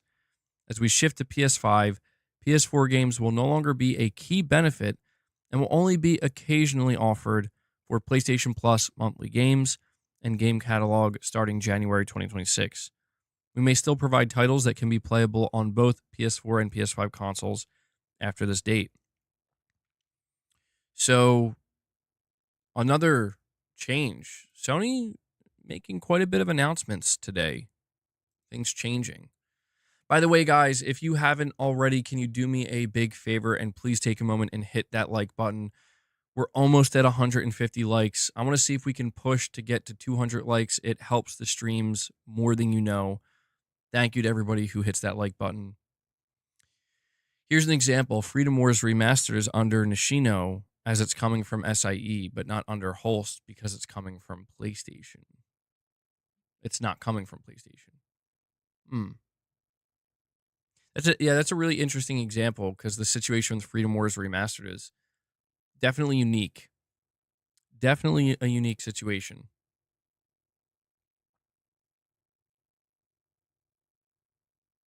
Steven, you're saying that means PlayStation is more than likely moving away from PC because Hermen was mainly about that. I'm not convinced of that. I think people right now are likely to project what they want Sony to do, even though Sony hasn't really made any announcements on what they're going to do, right? I think it's important to acknowledge that Sony is backing down from the requirement for the PlayStation Network account, because my thought on that was I think Sony wanted to be extremely aggressive with that, and now they're like, mm, you know, you think seeing how Spider-Man 2 does on PC will definitely have them questioning their strategy potentially? I'm not sure.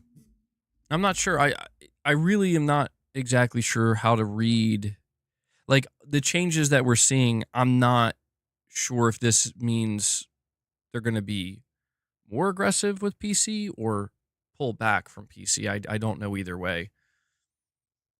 It was always a competition between the creative Hulst and the cold business Nishino, and clearly business won out. Expect decisions that make the diehard uncomfortable. More games, more places, PC, Switch 2. Hmm.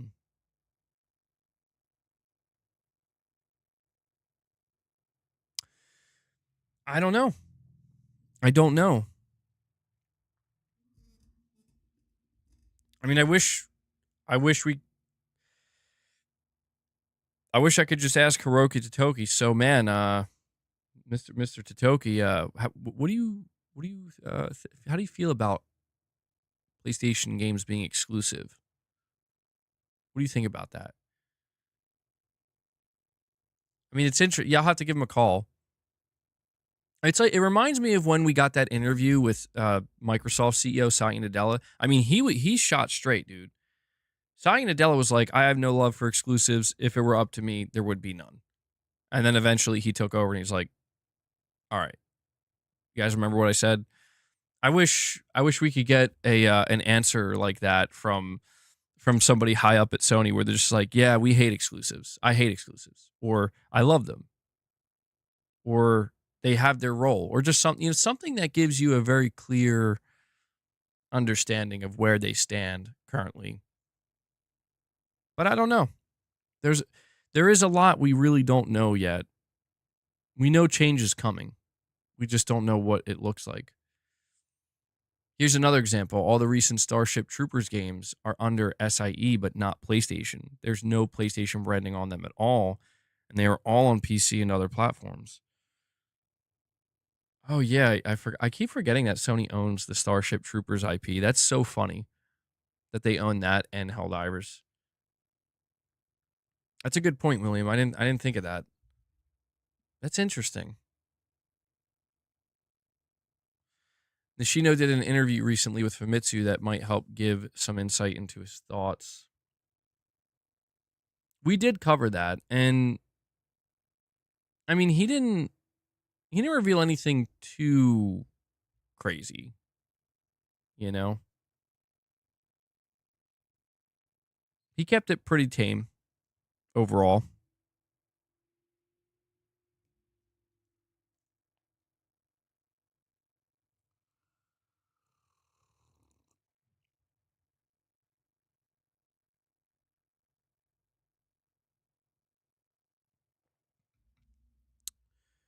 You have Starship Troopers on Xbox.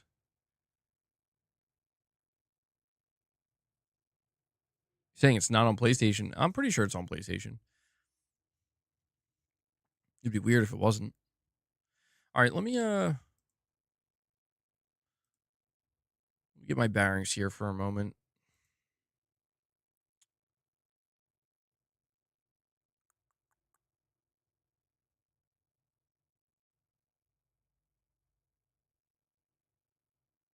Okay. Sorry, I have a couple of extra tabs that I have open that I really need to exit out of because there's there's just too many. They're overwhelming. All right.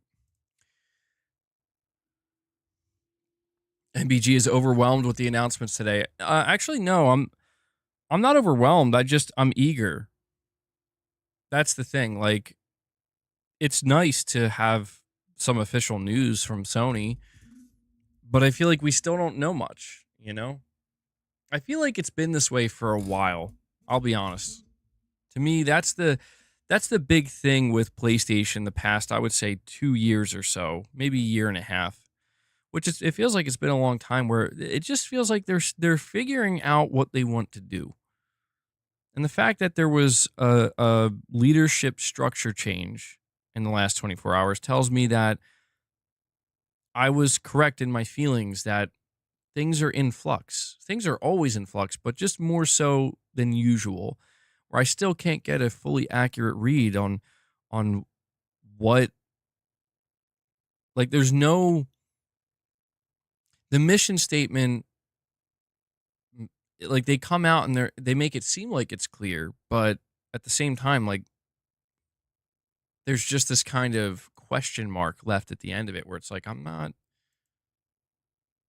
know. I'm not so sure.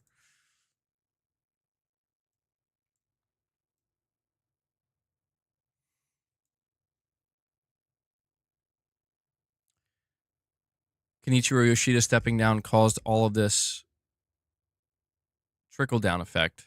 That's the big news in my opinion. Yeah, I mean, I was thinking about that too. I'm like, Kenichiro Yoshida stepping down. I wonder why. The third and final example, Bungie is under SIE, not PlayStation, and that's why they are in a unique position from other game studios. Hmm.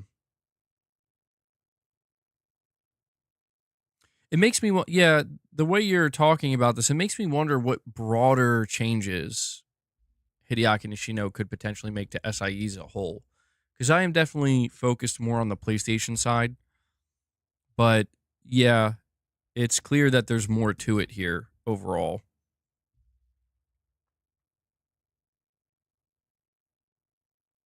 You tip your hat to Jim Ryan. He got out early.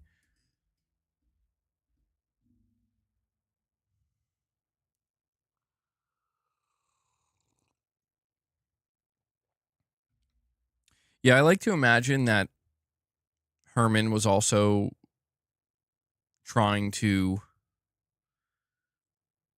get this promotion, but he talked too much about Horizon, and they were like, no, no more Horizon, Herman, please. I see somebody in the chat saying PlayStation is a sinking ship, but you called us Xbox fanboys. Oh, how sweet it is. I mean, if you would you like to explain how PlayStation is a sinking ship? And who's us? I mean, are you an Xbox fanboy? The only people I call Xbox fanboys are the people on, usually on Twitter, who were literally like, it's in their banners, it's in their names, like they make it clear that's what they are, or just their complete delusional takes. But I mean, feel free to explain how PlayStation is a sinking ship. I'm all ears, man, or all eyes, I guess I should say, since I'm reading the chat.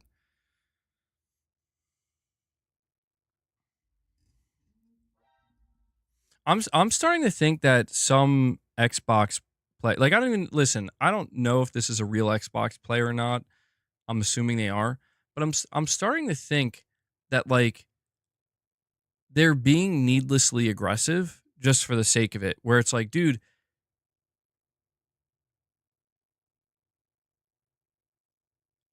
Xbox is, they're fine. We've been saying that they're fine. You know what I mean? I see people keep running with this. It's like Xbox is dead. You guys said Xbox is dead. Like, dude, listen, take it somewhere else, because that, I wasn't saying that. I didn't say that. I mean, I guess if maybe somebody in my chat says it or somebody in the comment section says it, people take that and they're like, no, that means you said it, MVG. Like, no, it doesn't. That's not what I said.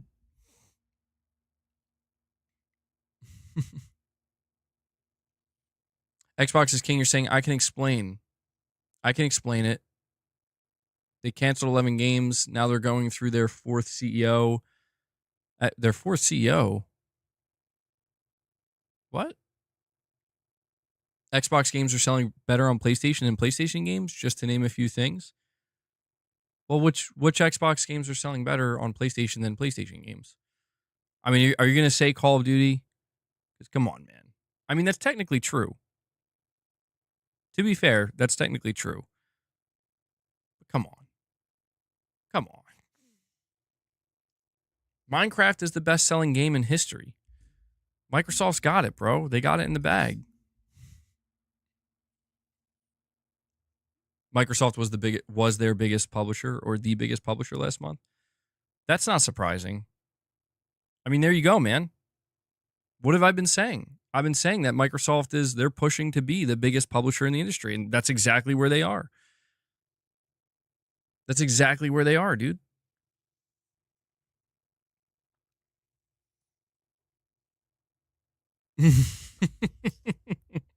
That's exactly what he's going to say. Yeah. And it's fine. Like, I mean, look, if you want to get technical with it, it's true. I'm not going to tell you that's a lie. It's not a lie. But I just think it's a little strange, to like come on, man. We're going to compare how Call of Duty sold on PlayStation to how Astrobot sold. I mean, come on. That just seems silly. Who's making those comparisons? Williams like MBG, the final clarification. Nishino was a co-CEO of PlayStation. Now Hulst is a singular CEO of PlayStation, and Nishino is the singular CEO of SIE, which Totoki was semi-filling when Jim left. William's out here like smoking cigarettes. I know I don't know if you're a smoker, William. I'm going to assume no, but just smoking cigarettes. Like I'm trying to explain the Sony hierarchy here. Looks like we have a couple of direct donations here from Titus. What's up, Titus? Thank you so much for the direct donations. Let me actually pop this out so I can see it more clearly while I read it. Titus, you're saying MBG Morning with the Misses is such a great stream format and gets you in a good mood. I like seeing you both together and laughing a lot on those streams. Mrs. MBG, if you're in the chat, the art you designed for the last Morning with the Misses stream looks amazing. Well, thank you so much for that, Titus. That's extremely kind of you to say. Yeah, I wanted to make sure to feature that. I might start making that the thumbnail for the Morning with the Misses, because you guys really liked it. And yeah, I'm glad you're enjoying it, man. And again, if you are a channel member or if you got a membership gift today, you can go check out the previous episodes of Morning with the Misses. It's definitely a different type of content on the channel. It's just me and Mrs. MBG kind of hanging out with you guys, doing a little podcast, I guess, where we interact with the chat, and it gets pretty funny and pretty crazy. And you guys seem to really enjoy it. I have a good time with it. She loves it. She's been enjoying it. So I'm glad those of you who are tuning in are thoroughly enjoying it as well. And Titus, I appreciate the direct donations, man. Yeah, I try to do them every Friday. We try to do Morning with the Misses every Friday at 10 a.m. Eastern. That's the time slot that I'm trying to settle into. Trying to be as consistent with it as I can.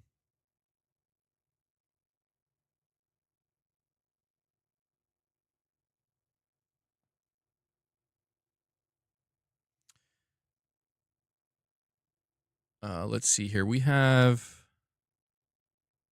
OK Kapapa with a super chat saying FF7 Rebirth is selling poorly on Steam. Let's see how Spider-Man does. Could impact Sony's strategy. I don't know if there's truth to this or not, OK Kapapa. I'm not saying you're lying. I'm just saying I haven't looked into how Rebirth is selling on Steam. I'm not sure that would have an impact per se.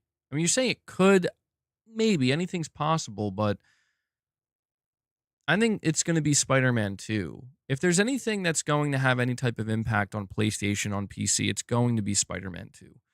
Like 100% for sure. Because Spider-Man 2 is easily the biggest game, given the fact that it's just a little over a year old. It's easily going to be the biggest game that Sony releases on Steam and on PC. And if you know, if that's anything to go by, it tells me that their expectations are going to be pretty high. Rebirth has 44K players now and it's going up steadily. Well, it's not too bad. I mean, I haven't looked up the sales numbers for Rebirth on PC. Money, you're saying the last you checked it was doing decent. I mean, yeah, I would assume it's probably doing okay if I had to guess.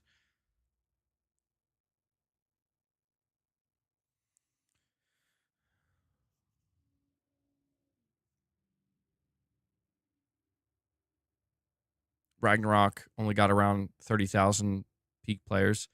Yeah, see, that's what's interesting to me is Ragnarok was a big release and it didn't climb up the charts, or at least like the concurrent player count. It wasn't as, I don't think it was as good as Sony had hoped it would be.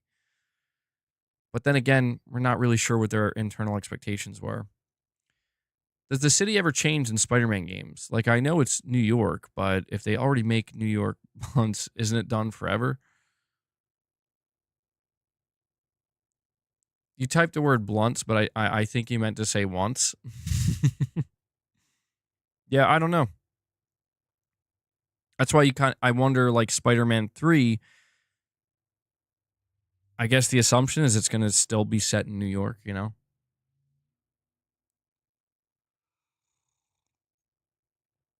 Okay, you're saying PlayStation fans thinking poor sales on PC means PlayStation will back away from PC are out of touch.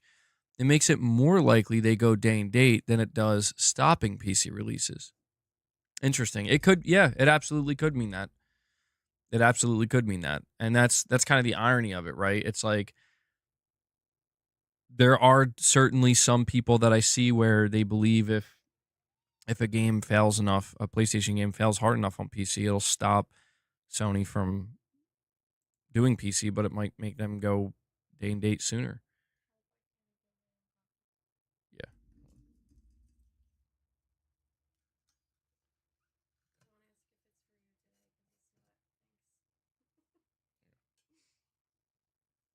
Oh, by the way, I don't know if you're watching the stream, but Titus dropped a direct donation saying he really enjoys Morning with the Misses and he was specifically shouting out your artwork. He said it was really good. Yeah. So,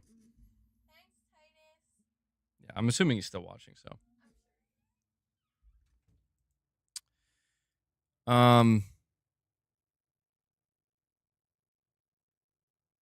MBG, I think you're wrong. The decision to get into games as a service isn't just Jim Ryan. It's also Totoki, Kenichiro Yoshida, and the entire Sony board. Yeah, I mean, yeah.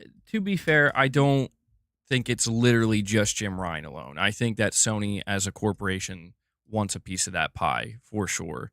So the blame probably does get distributed, but I think most of it probably falls on Jim Ryan at this point. At least people looking at what happened from the outside in. Kirby Shaw with a $20 super chat. Thank you, Kirby. You're saying, yo, bub, hope you and the family are well. I haven't been able to tune into the channel in a while. Are you still loving your PS5 Pro? Found myself with some extra cash, and I'm highly debating pulling the trigger on one today. Well, first off, thank you for the super chat, Kirby, and I'm glad you're able to tune in when you can. I've been enjoying the PS5 Pro. It's still one of these things where, Kirby, you got to keep in mind that if you're going to pull the trigger and you're going to upgrade to it, you're probably not going to view it as this was 100% necessary. It's just simply not. And that's just important for me to always add when I'm talking about it. It's not to say that it's not doing what it says it will do. It is. And it also highly depends on the games you're going to play. So, like, my recommendation, Kirby, I would say if you're thinking about pulling the trigger and buying a PS5 Pro, think about what are some of the first games you want to play on it. Because what I did is I experimented with a bunch of games to see what they look like. And as of right now, I'm kind of just waiting, for a bunch of games that are going to be coming out this year to take advantage of the PS5 Pro. I've been playing quite a bit of Black Ops 6 over the past couple of months, and that's pro enhanced, and you can notice it. It's definitely a better experience. Not dramatically different, but um, I went back and I played Demon Souls for a little bit, and Demon Souls, I would say, is a great example of like, wow, okay, if more games can do what Demon Souls is doing on the pro, yeah, this is like more than worth it, because Demon Souls was a great example of this is literally what the fidelity mode looks like at 60 FPS. Literally, like it looked amazing, and so generally speaking, the PS5 Pro has been good. I've enjoyed it. I haven't had any problems with it. I haven't been disappointed by it. I haven't been underwhelmed. But you also have to understand that I went into buying the PS5 Pro also knowing that it's going to be for more games that are coming up, because I know that going forward, pretty much all games are going to be PS5 Pro enhanced. And so I also kind of viewed it as a bit of an investment that I made for the remainder of the generation. But I would say the number one thing is, if you're planning on, like I said, pulling that trigger today, think about what games you're going to be playing um, on it. Because the last thing I think you would want to do is buy the Pro today and then not have any Pro enhanced games that you're planning on playing. Right? It would feel kind of pointless to do that. But I'm happy with it. Um, I know that the PS5 Pro has gotten a lot of hate from people online, but I don't know, man. To me, it's not a console that's even worth hating, because it's just an option. That's all. It's just optional. So maybe what it boils down to, Kirby, is simply ask yourself this: do you feel like you want it or you need it? Because I'm here to tell you, you don't need it. You do not need it, Pro. But do you want it? And if the answer is yeah, I do want it, I'd say pull the trigger. I'd say you'd be if you put a lot of time into playing the base PS5 this generation so far, and you feel like you're going to continue to play PS5 a lot throughout the remainder of this generation, then I would say, yeah, pull the trigger. It's probably worth it in that case. And that's a good reason to want it, right? Yeah, I'm not telling him to buy that game. I'm just saying that's one of the, many games that I've tried out on the Pro. Like, that one really stood out to me. Alan Wake 2's race tracing did look pretty good too. We talk about Spider-Man 2 dropping on PC. I tried out Spider-Man 2 on the Pro, looked very good. The ray tracing was very impressive. So the Pro, when it's being utilized, is definitely doing some great stuff.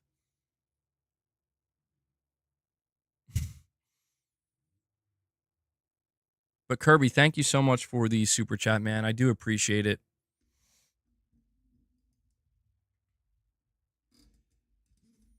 That's like telling somebody they don't need a 5090. We all need one.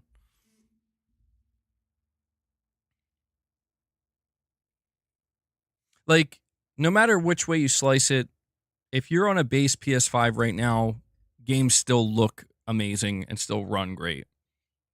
That's just the fact of the matter. The Pro just makes it even better. That's why I say you don't need it, per se.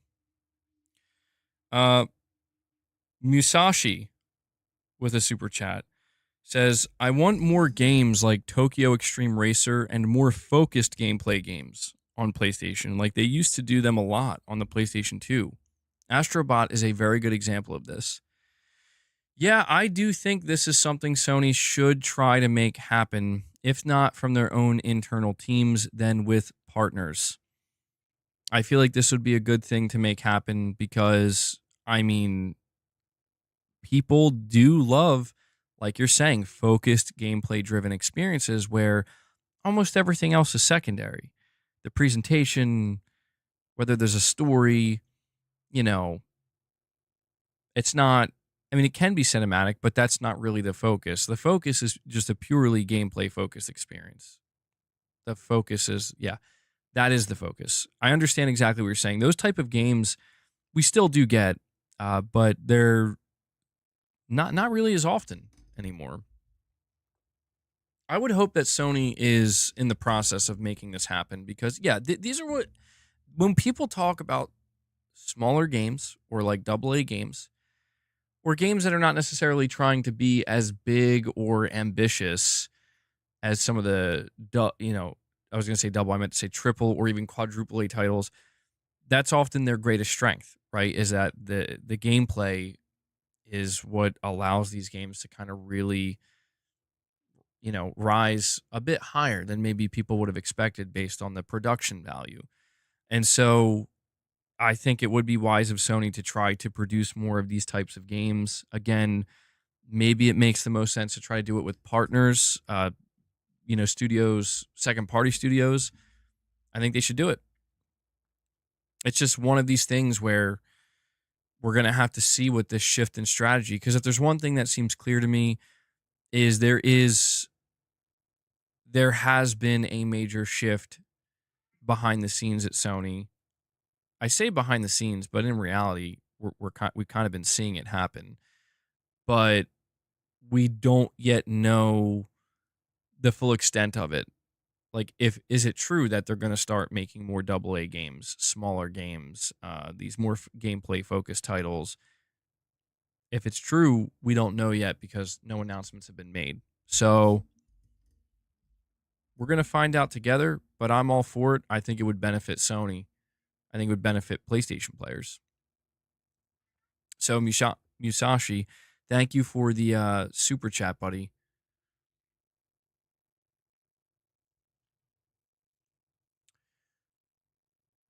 It was a game of musical chairs, except for Hermen. His position is pretty much the same. Yeah, I feel like Hermen's probably looking around like, so so I'm not fired. I'm just kidding. We're gonna see, man. Hermen, I think, like I said, I think he's still gonna be. He's not like in the clear, 100%. I think that he still has a lot of work to do, and my hope is that he knows the objective. He knows what the mission objective is, and he's pursuing it, and hopefully we'll get there. Hermen, Kojima, please help me. You think they need to get some fresh blood?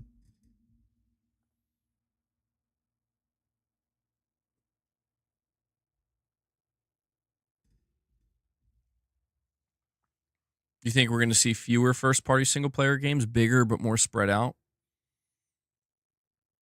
I mean, I don't think Sony's moving away from massive AAA big titles. I don't think they're moving away from that. I think they will continue to do that, especially with their bigger studios. But I imagine that Sony's going to try to fill in the gaps a little bit.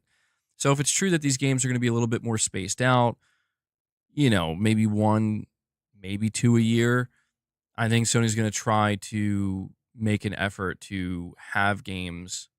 And that's why I keep mentioning partner studios to fill in those gaps a little bit.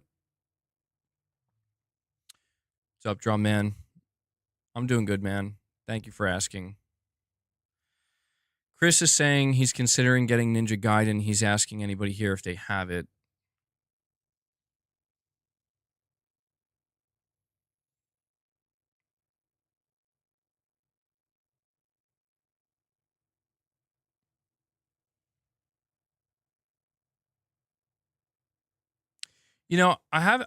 I do find it interesting because I was thinking about what that one person said in the chat earlier. Like, are there people who think that, like, their view of this or their opinion of the news today is that Sony is in like some kind of free fall or something, or it's like bad news or a disaster or whatever? Because that's a interesting take. I think it's an interesting take.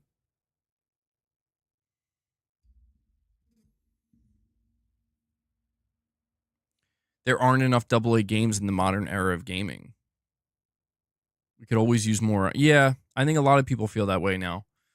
A lot of people do feel like they kind of want more easily digestible games that are not necessarily small indies, but not these 40, 50, 60 hour AAA experiences that you really got to, you know, commit to. Something in between. Tarnished Gamer is saying, not a free fall MBG, just a bit of restructuring to get with the times. Yeah, I just think it's interesting that there are some people who may actually have that view. Like they think that this is a very bad thing that Sony's doing, or like a sign that, you know, they're in some kind of serious trouble. I'm not getting that read. I'm getting the read that there was trouble and they basically had to correct it. And this is the result of that correction. What these changes will, you know, the results it will yield, we don't know. Saying I'm not going to front MBG. I'm a little worried about Sony, to be honest. What about you? Yeah, I think there's reason to be a little worried, for sure. I mean, it just depends on what angle you're approaching it from, right? Like, if you're approaching it from the angle of a fan, it's like, look, man, I just want, great console experience with some great games from first party and some great third party games. I think you're gonna mostly get that, right? I don't think there's anything right now that seems to indicate that's just not on the docket, bro. I don't think that that's the case. But the worry, I would say, is okay if you're coming from the angle of like, so what type of changes can we expect? Because we have to understand that going into 2020 and 2021 with Jim Ryan at the helm, there was that big announcement that we're going all in with live service. We're planning on having 12 live service games out by 2026.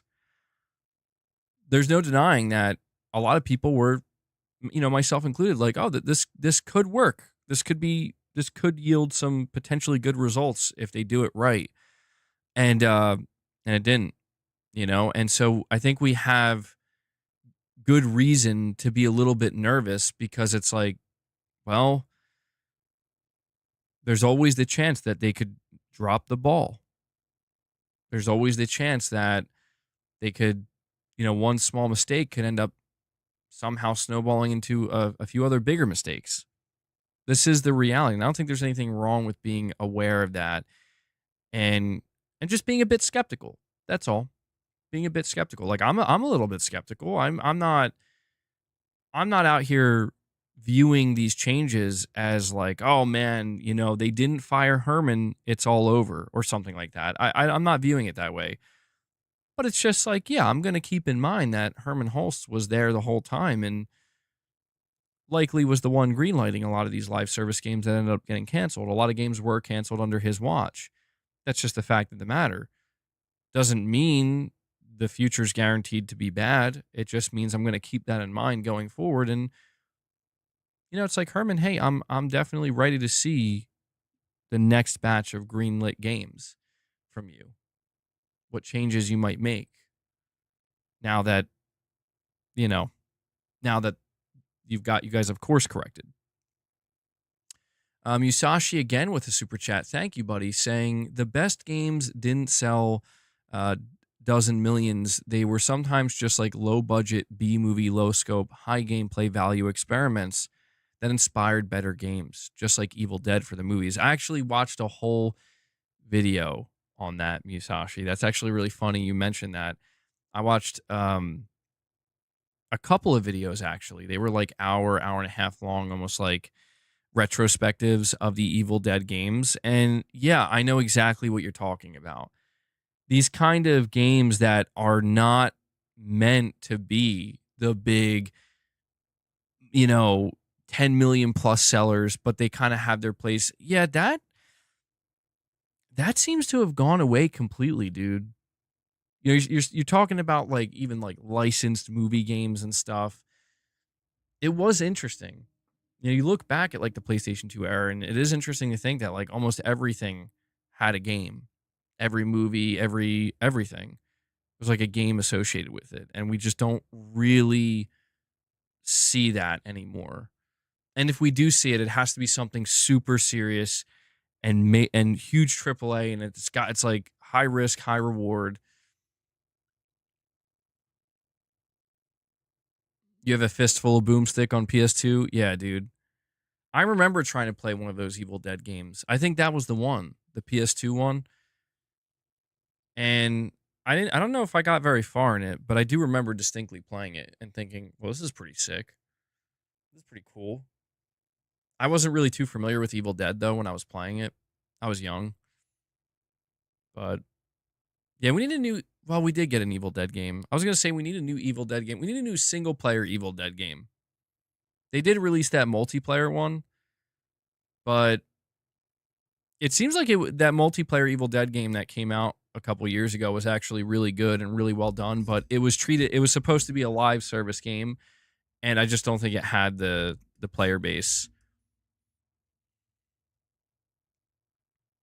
Munz, you're saying I'm laughing at you clowns?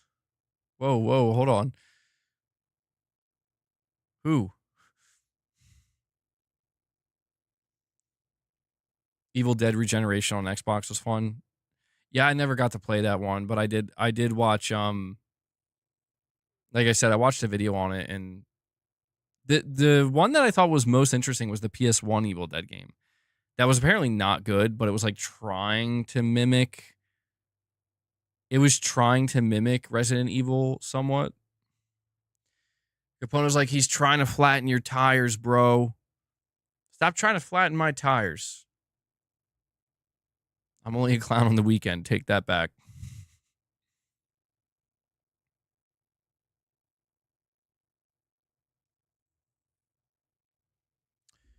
The multiplayer one is fine.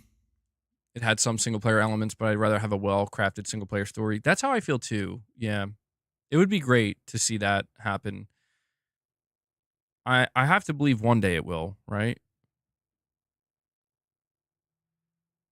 We have a Poopy Snoopy with a super chat saying Sony is not going to be forcing PSN login on PC now and instead encouraging it with incentives. Yes.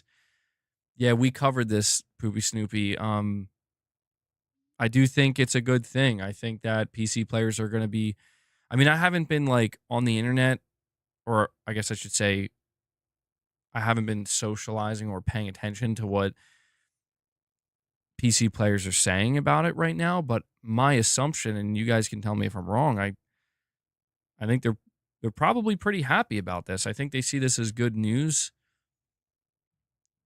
I mean, yeah, a lot of people view PC players as like crybabies and whatnot, but I don't know, man. It's just one of these things where I think Sony's being smart about it. Where look, if you want to do good business on the PC platform and you want to maximize your business potential and your sales potential, while simultaneously still trying to get a boost in, trying to get a boost in PlayStation Network accounts, I think this is the better way to go about it because you're not twisting anybody's arm and forcing them. So there's really nothing to complain about. And you're also offering an incentive to where, like, hey, if you sign up, you get a little tiny bonus. And I think for some people, it's just like, yeah, sure. Why not? I'll take that. Just takes like what, 2 minutes? Not even probably to sign up for one. But I think if they want to, like I said, maximize their sales potential, I think that this is probably the better way to go about it. Now, again, what's interesting is if you read that blog post, they did not say that this is how it's going to be permanently. The assumption that I am making, and I think most people are making, is this is going to be permanent. But they didn't say that. They just said these are the games. So it tells me that maybe, like somebody said earlier, they're going to kind of sit back and watch and see what happens with Spider-Man 2 and maybe let that kind of help determine what they want to do next. PlayStation games, you think PlayStation games will be available on the Switch 2 now with the new CEO? Well, let's talk about that for a moment because I've been seeing people talking about this. The idea that this new leadership, Hiroki Totoki is now the CEO. Hideaki Nishino, the CEO of SIE. There's now, I guess, a certain conversation that's taking place that people believe that this is the beginning of Sony. They're now going to follow in Microsoft's footsteps, and they're going to go more multi-platform, dare we say even third party, right? And they're going to start releasing more of their games, not only on PC, maybe day and date on PC, but Switch too. And who knows, maybe even Xbox. Ooh, you know, scary music. Well, I don't think there's a whole lot in front of us right now to allow us to jump to that conclusion. I will say that.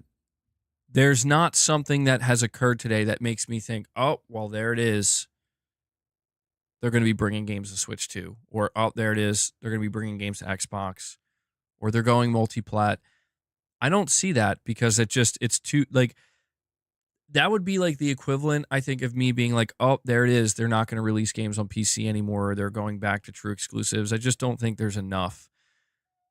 We haven't gathered enough information based off of the new leaders and the new leadership and how they're going to run things. We just don't know yet. However, I will entertain the notion for the sake of it because it's like, well, let's think. What incentive does Sony have to consider doing this? I think there is some level of incentive, absolutely. I think Sony has the same incentive as Microsoft to a degree, where it's like, well, money. Money. Yeah, that's a good incentive. But it's like this idea that, well, now that Hiroki Totoki is the CEO of Sony, we're definitely going to see Horizon Zero Dawn remastered, released for the Switch too. And I'm like, well, it could happen. It could. Because, listen, man, I have talked about this extensively for about the last year and a half or so, especially the last year, the last 12 months. I've tried telling specifically PlayStation players, and this applies to everybody. Boss, what are you doing over there, man? Did you guys hear that? Did that come through the mic? Boss just like screamed. It did come through the mic. He's like fighting with Leia.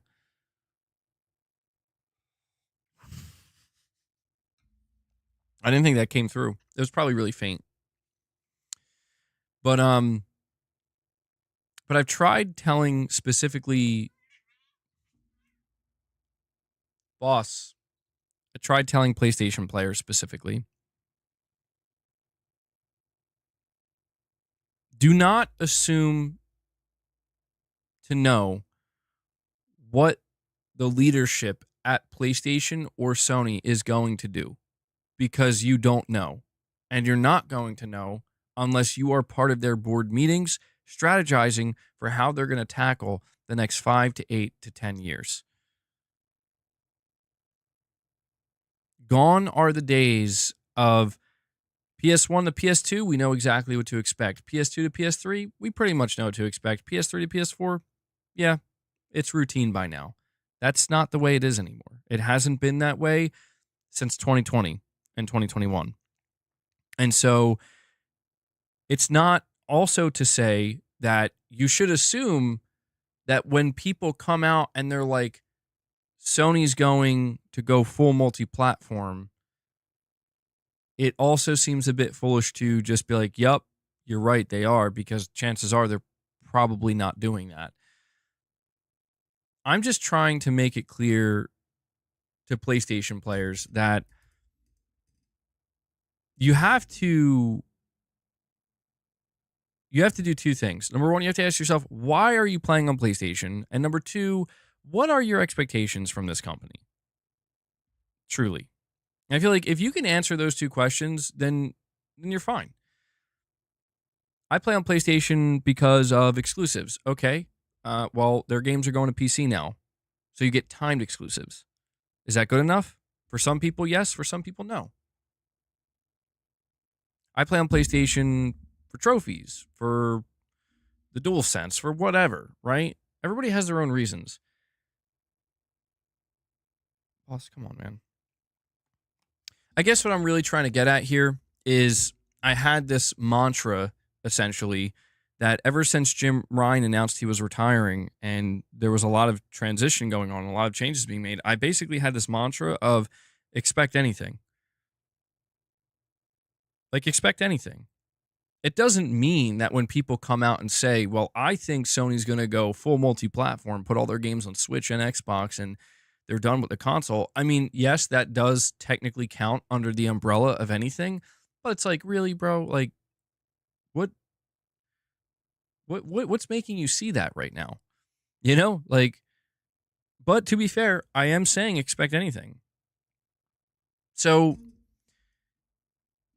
you're saying MBG mainly you play on PlayStation because you've been investing mostly in their ecosystem. Yeah, yeah, and that's a big reason. I don't know if Sony's going to go in that direction aggressively. I don't know if the expectation should be like, yes, Sony is going to now bring more games to more places, just like Microsoft is, and this is going to be the new play and the new strategy, and basically exclusivity or even timed exclusivity to a degree, as we knew it, is going to start to go away. Um, it's possible. It's definitely possible, but I also just try to keep in mind when we talk about this that, you know, just because there's new leadership and there's a new CEO and a new CEO of Sony Interactive Entertainment, it doesn't change the fact that PlayStation has had a specific business model for going on 5 generations now. And it's a business model that still is working for them, albeit now with the PS5 generation, it's highly altered, but it's still working for them. The reason why you're probably never going to see Sony, quote unquote, just rip the Band-Aid off and dive headfirst in is because, dude, it's too risky for them. It's too risky for them to take that approach, to be that aggressive. If, for example, if Sony came out in an interview and said the things that Phil Spencer just said in his latest interview, there would be mass hysteria, like probably 5 times greater, 5 to 10 times greater than what you saw last year when the first reports came out that this was what Microsoft was doing. There would be mass hysteria because it's just there's way more people who are engaged with the PlayStation console on a level that they have this kind of built-in expectation that's been there since 1994, you know? And that's something that I think Sony's aware of, that you can't just that's not a Band-Aid you can just rip off. And I feel like the reason why Microsoft was okay with doing it the way they did was because they realized that, yeah, we still have some Xbox fans that have been here since 2000, 2001, but they're shrinking. They're, you know what I mean? Like, they're going away. We've lost most of them, or at least a lot of them. So the risk of just ripping the Band-Aid off is lower than it's ever been. We should just do it. We should just bite the bullet, get it over with. And they did. It's possible the market could force Sony. It's absolutely possible. Yeah. But I just think what Sony wants to do, if it's true that this is the direction they're going in, again, entertaining this notion, if this is the direction they're going in, they're going to continue to kind of tiptoe. You know what I mean? They're going to slowly inch their way. That's my prediction, if that's what they're planning on doing. For all I know, we could find out a month from now, Hiroki Totoki's like, nope, rip that Band-Aid off. We do not care. We're making it known that we're done. You know, we're going expensive hardware, premium hardware, buy it if you want, whatever. That he could do that. That would be surprising. It would be, because it's like, wow, aren't you guys afraid that you're going to shrink your install base from 70, 80, 90, 100 million to like 20, 30, 40, 50 million? Because that's the potential risk right there. And there are questions that need answering. And the only way Sony's going to get those answers is by experimenting. And we've talked about that. But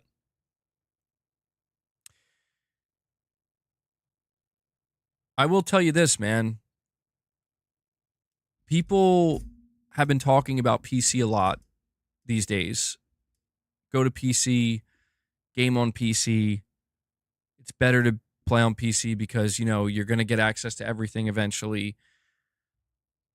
If the day comes, it could be next year, could be 6 years from now, 7 years from now. But if the day comes where Sony comes out and they're like, listen, all of our games, every single one, is going to PC day one. Right? And we're also getting rid of physical games.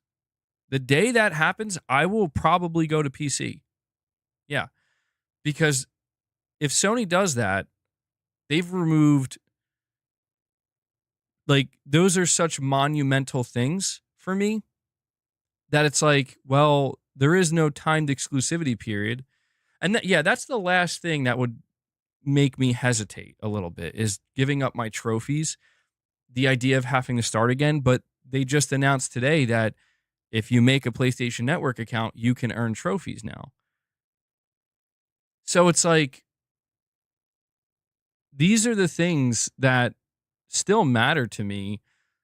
But I guess what I'm trying to say is, if Sony takes this approach of we're just completely blurring the lines, I mean, not even blurring them, we are erasing the lines, because this is what some people believe like Sony's really going to do. If not this year, in a couple years. If not in a couple years, sometime during the PlayStation 6 generation. If this is what they end up doing, then there will be a part of me, and again, they would have to announce no more physical games. That is a big one.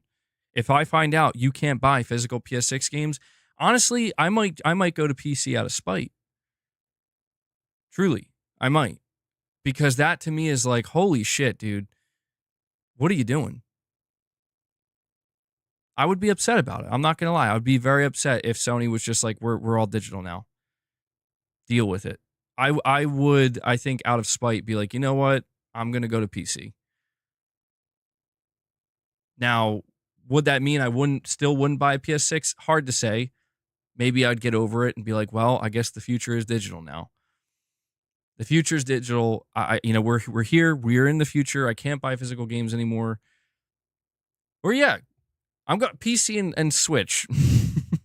I'm buying all my third-party games on the Switch. I don't care if they run even worse. I can get them physically. Man, that's just a weird thought. It's like, yeah, you can buy these games physically, but only for the Switch too. That's like 20 years from now. I hope so. I don't want to walk away from the console. I really don't. Like, I just want Sony to keep some level of incentive and not actively remove it. Because once they start, aggressively, actively removing it, to where they're just going to become like this dystopian company where it's like, yeah, we don't care. We just, like, at all, right? Physical media, we're done. We're day and date with everything. We're going to go full third party. If they do all that stuff, it's like, well, geez, man. It used to feel like we got something, like just something, even if it was just physical games. Now we can't even get that anymore. That's where, I do have certain lines where it's like, I don't know, man. I could probably figure out PC. At least I would assume I could. It wouldn't be too difficult. I don't think it would. But right now it's just I'm not dissatisfied. I'm not unhappy to a point where it's like, I don't even want to turn on my PlayStation. I don't care about earning trophies anymore. I don't want to buy any more PlayStation games. I'm not at that point. Sony could get me to that point, if they went crazy enough in this direction where they're just like, we don't care, dude. It's like, oh, all right, well, shit. Okay. It's hard to say, man. It's hard to say. And I think Sony is acutely aware of this. You would assume, like, they're aware. Yeah, Concord 2 would get me to that point real quick. You would assume that they're aware that, like, listen, we do want to move in other directions so we can continue to grow and make more money and not put our eggs in just one basket, per se. But we're still going to keep a lot of eggs in this basket because it's the most important basket that we have right now. And so when we take a couple out and distribute them elsewhere, if those eggs get cracked and it goes to, shit, we're okay because we kept most of our eggs in this basket that has, been our bread and butter, so to speak, and has worked for us up until this point. I believe that's basically the approach that Sony's going to take. I think that's the approach they are taking now. And if I had to guess what the new leadership is going to do, that's kind of how they're going to handle it. But what if Sony publishes on Xbox but with lower graphics and performance to undermine it a bit? Uh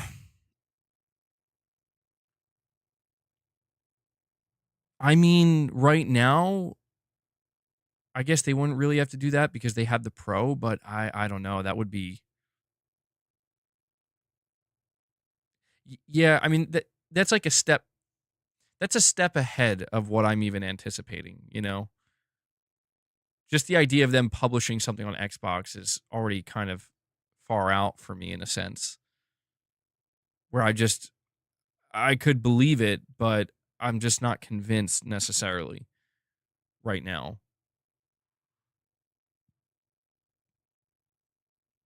Figuratively literal with a super chat. Thank you, buddy. Saying, could be wrong, but the Japanese division of Sony seems more conservative, like Nintendo. It looks like a step back from that and more focus on console. I mean, that's kind of the interesting aspect of viewing this leadership shakeup from the perspective of did they, like, are they kind of bringing it back to Japan? Because you're not wrong, I think, in that assessment that the Japanese division of Sony does seem more conservative. They do seem more likely to not go in this direction per se, like the direction that we've been talking about for the past like 15 or so minutes. But we don't know. That's the thing. There's just a lot of unknowns right now. And I would say if you're going to place any bets, not literally, but metaphorically, if you're going to place any bets, just be careful. Be careful where you're placing them. And I'd recommend don't place any bets at all because it's just a total gamble where it's like you don't know. I don't know. You don't know. Nobody knows. The only thing we actually know is that there's new leadership and a big change was just made with their approach to PC. Let me ask you this. Here's something else that's worth noting. And this is just food for thought, man. I'm speculating all angles. I mentioned earlier that they're talking about how you can now opt in to make a PlayStation Network account for PC games. But they're like these specific games: God of War Ragnarok, Horizon Zero Dawn Remastered, Spider-Man 2, The Last of Us 2. But they didn't say a word about future PC games. And I'm not even just saying that from the PlayStation Network point of view. I'm just saying, dude, they didn't say a word about future PC games, future PlayStation games on PC. They didn't say anything. You almost look, there is an angle here. I'm not saying it's the correct angle, but I'm saying there is an angle here where you could kind of view this as that's kind of interesting. They're not saying, like, they're refusing to acknowledge the idea of future PC ports. Again, I'm not saying it's the correct angle. I have no idea. It's probably the wrong angle, but it's an angle nonetheless that you can take this from.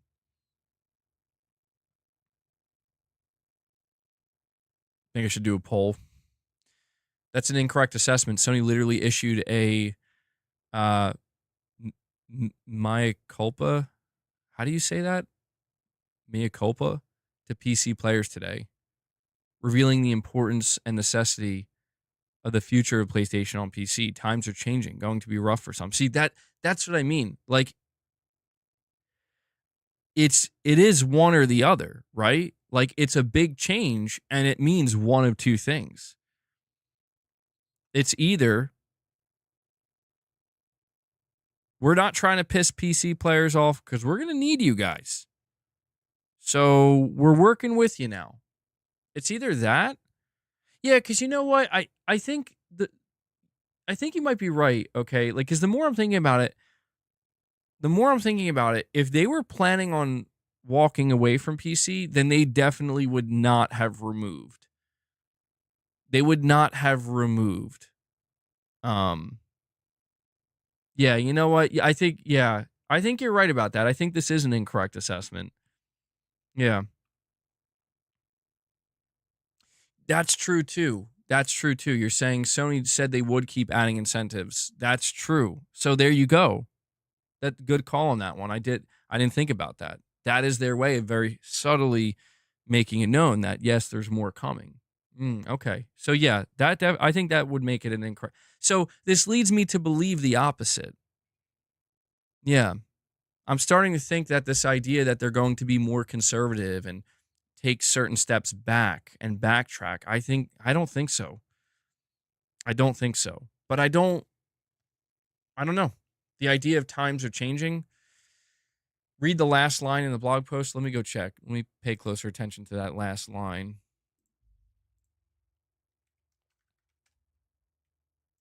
Let's go see.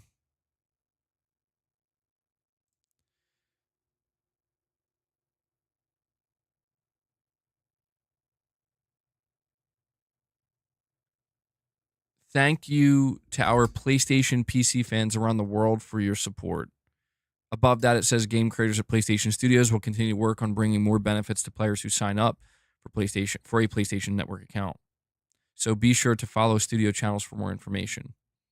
Okay. Yeah. Yeah. That's true. Yeah, this is why I am if I had to decide which way I'm leaning based off of everything we're seeing, I still think I'm leaning certainly more towards the I think Sony's going to open up more and more, man. It would be just very, very surprising if they just backtracked. Like, I mean, very quickly, like we're going back to console only exclusives. We're not supporting PC or we're not really going to do much on PC anymore. It would be very surprising because, I mean, let's face it, man. When we look at the larger gaming landscape, I mean, everybody basically has just they're like, yeah, Nintendo just does their own thing. Sony's not just doing their own thing. Microsoft's not just doing their own thing. Valve's not just doing their own thing. It's literally just Nintendo. Like, that's how everybody sees it, including the companies themselves, apparently. Like, yeah, Nintendo just does their own thing. It's like, well, what if Sony tried to just copy Nintendo? And it's like, well, would that work? Would it work for Sony? Would they be able to just say, yeah, all of our games are permanently exclusive to our hardware now? And that's that? I mean, I guess they could. Yeah, there would be nothing necessarily stopping them, but I don't know. I think that it just kind of falls back to what I said earlier, and it's that you just gotta expect anything at this point, man.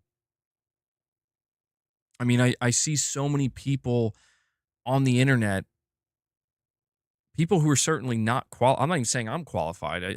I don't think I'm qualified either. But I mean, people who are definitely like, okay, I don't know where you're getting that from. I really like it just doesn't it feels like it's truly just nonsense you're pulling out of thin air where I see people kind of chime in, give their 2 cents, and they just speak it like, yes, this is what's going to happen. I'm telling you. And you're stupid if you don't believe that. And it's like, bro, what are you talking about? What do you mean? Like, how do you know this? It's like, I just know, man. I just know. Okay, okay. You know what I mean? And that goes both ways, to be clear. Like, I'm very much also talking about the radical fanboys that are like, I don't know. People just are, I think they're under the wrong impression here on both sides, at the extreme ends of both sides, where it's like, I don't think Sony is just going to say, screw it, we're done with console. And I'm pretty sure Sony's not just going to say, you know what? Starting tomorrow, all PlayStation games permanently exclusive. I don't think either of those things are going to be true or happen. But saying it isn't rocket science, if you look at what the investor wants, it's usually what happens. Well, see, that's another thing I want to kind of evaluate here is we saw the changes that were made in the leadership structure at Sony, and their stock went up quite a bit, the highest I think it's ever been. What's our read on this, man? What's our read on this? Because I said earlier that I think this has to do with Hiroki Totoki, but I didn't really go any further than that. And I think it's because, well, what's different about Hiroki Totoki's philosophy as the CEO of Sony compared to Kenichiro Yoshida? What's different? What changes?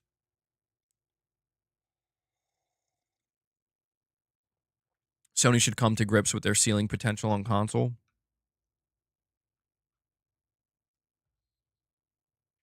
No, I didn't see that Planet Schlorpian. I saw it like pop up on my feed, the latest No Man's Sky update. Their oceans are now miles deep. Oh, that's crazy. It's really crazy to see what No Man's Sky has become. It's because the new CEO will focus on increasing margins, and that's what investors want. Nintendo is satisfied with their ceiling. Maybe that's when we see people say like Nintendo's just doing their own thing, maybe that's what they mean. Nintendo's doing their own thing by just being satisfied with their ceiling and happy with where they are. There's now a deep accountability and justification for every dollar spent by everyone at Sony. Under Hiroki Totoki, I imagine so, yeah. By the way, guys, we still have over 280 people here hanging out in the stream with us. Please do me a favor. If you have not, take a moment of your time and hit that like button. We are 5 likes away from hitting 200 likes. It would really help the stream out. Let's see if we can get to 225. I also want to remind everybody when this stream wraps up, when we're done having this conversation, we're going to head over to the members lounge. Okay, so if you're not a channel member, consider becoming one. Consider gifting a membership. We're currently sitting at 70 members on the day, which is amazing to see. Thank you guys so much for that. 5 away from hitting another goal here. So hit that like button and consider becoming a member. Become a member today. El Unico does it. El Unico is like, I'll become a member, bro. Thank you, El Unico. I appreciate the support, man. Please join us in the members lounge when this stream wraps up. And that brings us to 71 on the day as well. So thank you for that, El Unico. Any gifts, a single membership? Thank you. Appreciate it. El Unico not only re-upping his membership, but dropping a membership gift as well. Love to see it. Thank you so much for that, buddy. Now we are at 72 members on the day. I will put that on the counter so you guys can see it reflected. Good stuff, man. Good stuff. Well, the idea of Sony every dollar being spent being held to a high level of accountability and justification. I believe it after everything that just happened. I believe it. I think maybe things got a bit crazy with the spending in 2020 and 2021 and 2. Um it's I guess we could kind of wrap up this section of the conversation by basically asking, how are we feeling ultimately? How are we feeling about these changes that PlayStation is making? How are we feeling about the future of PlayStation, right? How are we feeling about them going forward? And I mean, I can only speak for me. I think I should do a poll.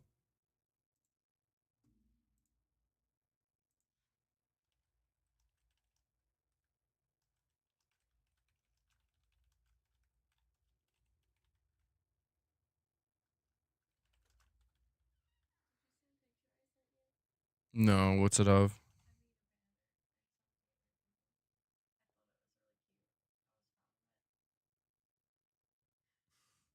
It's good. All right, let me see. Give multiple options.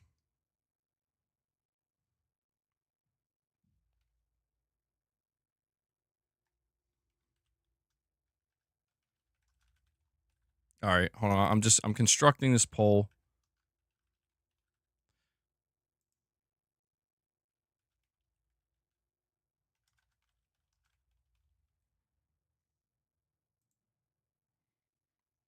Um, hold on.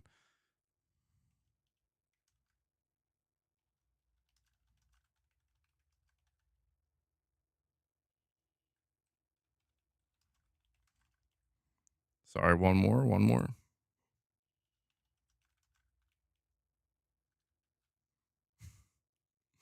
Here we go. All right, I'm putting the poll out. How are we feeling about PlayStation right now? You got 4 options.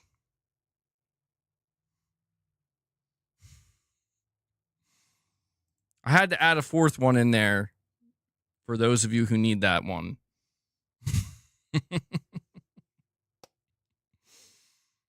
I'm sorry, I couldn't help myself.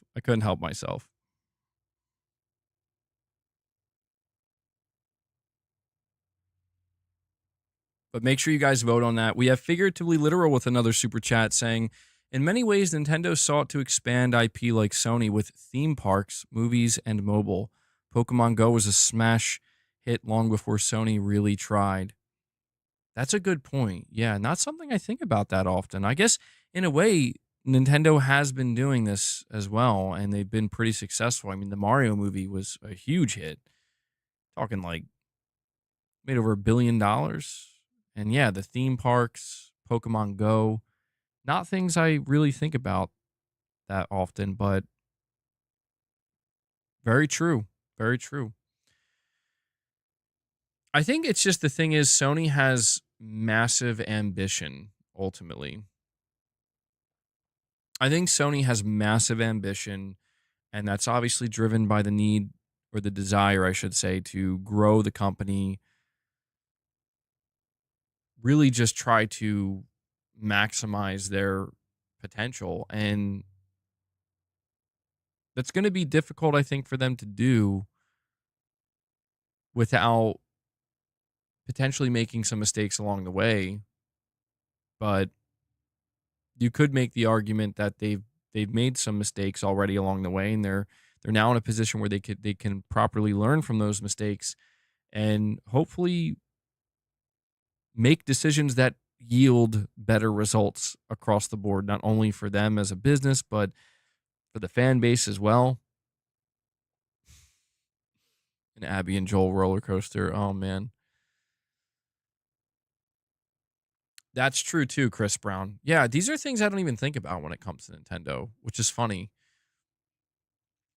Okay, you're saying these are all the natural growing pains and maturations of the industry. It bodes well for the future. It won't look like the PlayStation you grew up with, but will ensure a thriving creative industry for decades to come. Those virtual reality Last of Us Part 2 escape rooms, yeah, that was something I think that they kind of showed off at CES this year. Really interesting.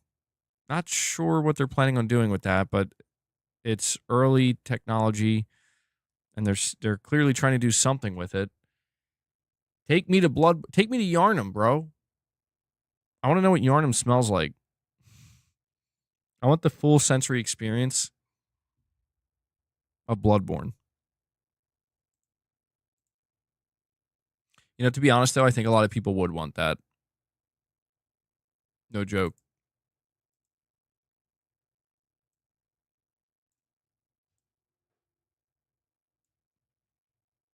Ambition is poison. Kratos quote.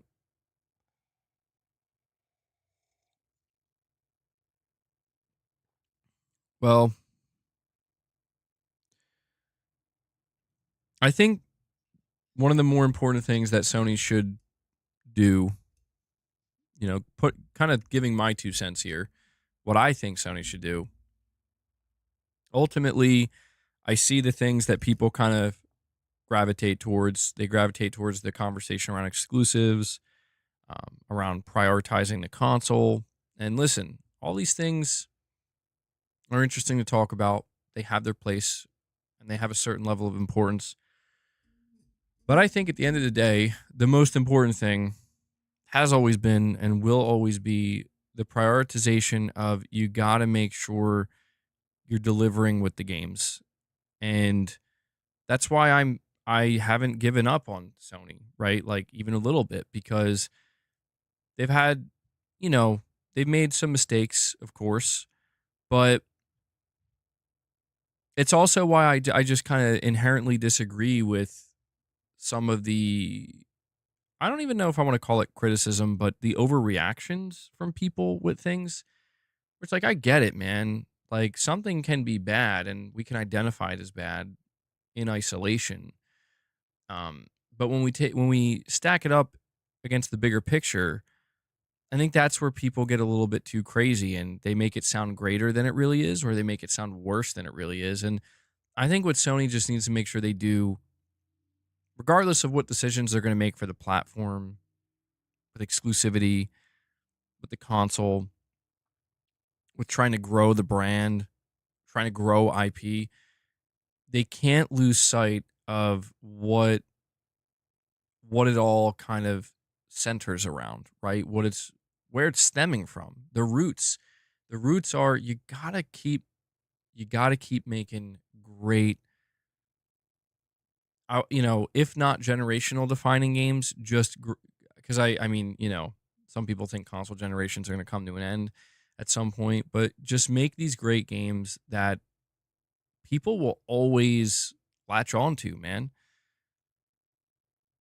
That they're gonna be like, you want to talk about growing the company. I do think they have the right idea ultimately through IP growth and expansion, but I think that this is why I'm a little bit more optimistic going into this new era of PlayStation, if that's how we want to view it. I don't know if that's an accurate assessment necessarily, but I'm a little bit more optimistic because it's like with the whole push for live service, I think that's what they lost sight of, albeit temporarily. They lost sight of like, dude, you guys make amazing, incredible game experiences that, yes, they're mostly single player, but that's kind of what makes them so great. It's the story, it's the characters, it's the production values, and of course, the amazing gameplay that goes without saying. It's like all these things kind of coming together at an extremely high level that that should be enough. And I understand that from a business perspective, it's probably not. Because you see people ask the question, if there's like 100 million PlayStations out there, why is it that some games really struggle to even get to 10 million or 15 million units sold? If these games were really that good and that appealing, shouldn't they be selling like 30 million, 40 million? And I think that's a fair question. I do. I think that's a question where it's like, yeah, I mean, it should be that way, I think.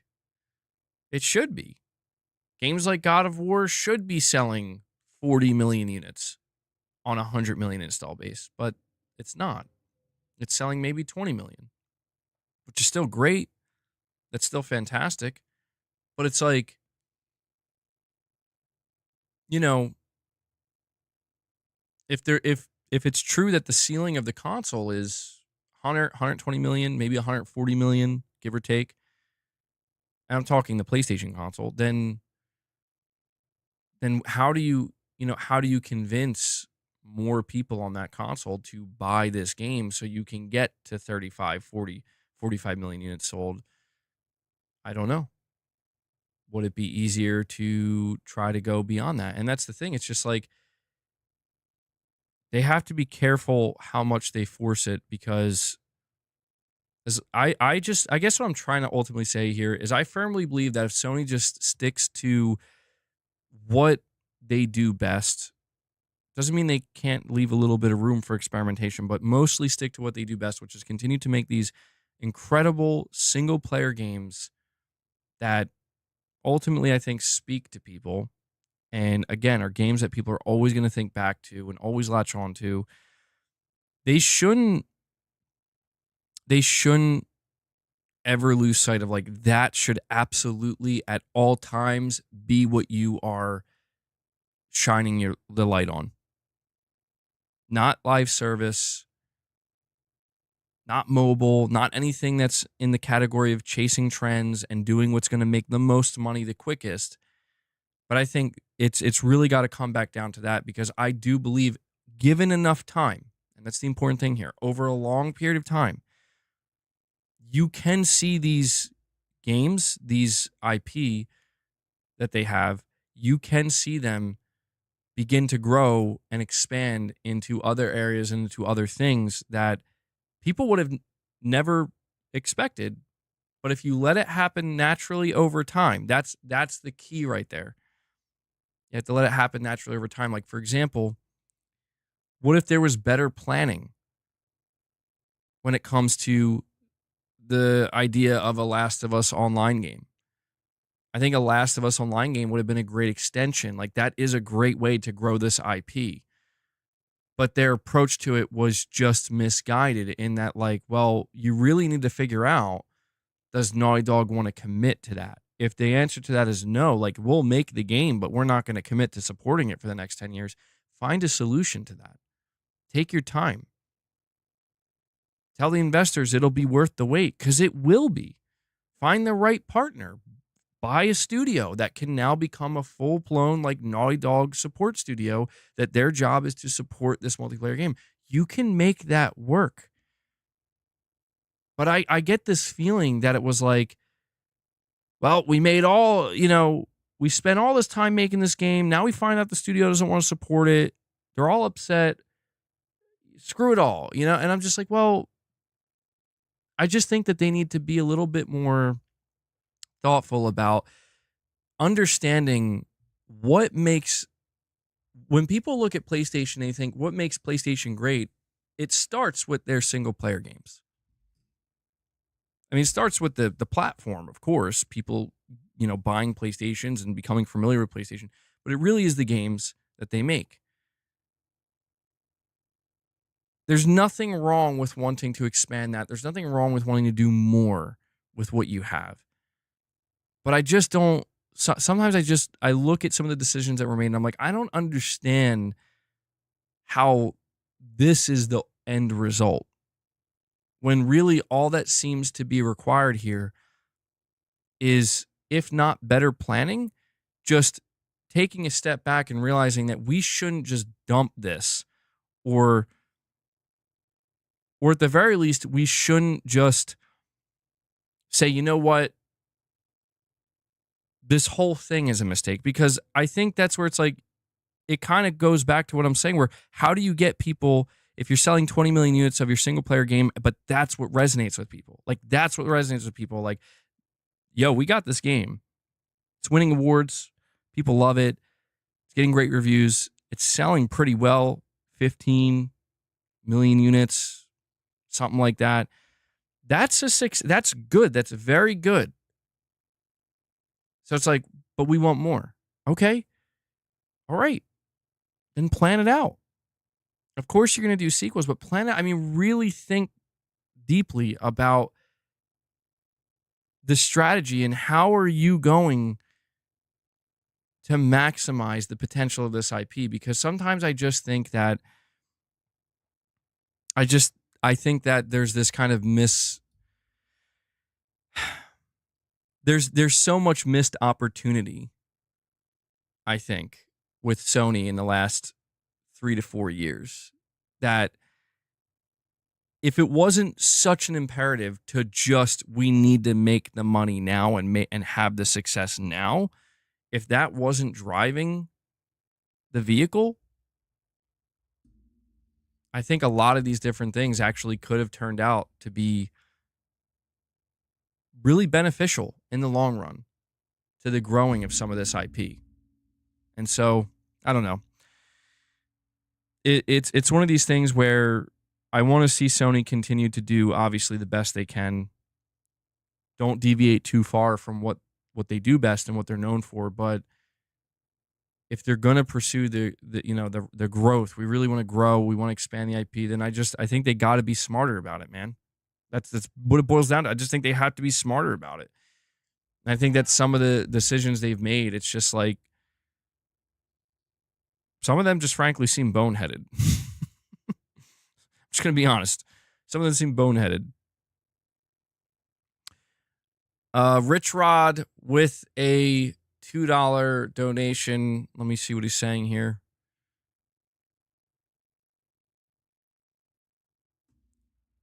Rich, bro. I can't read that.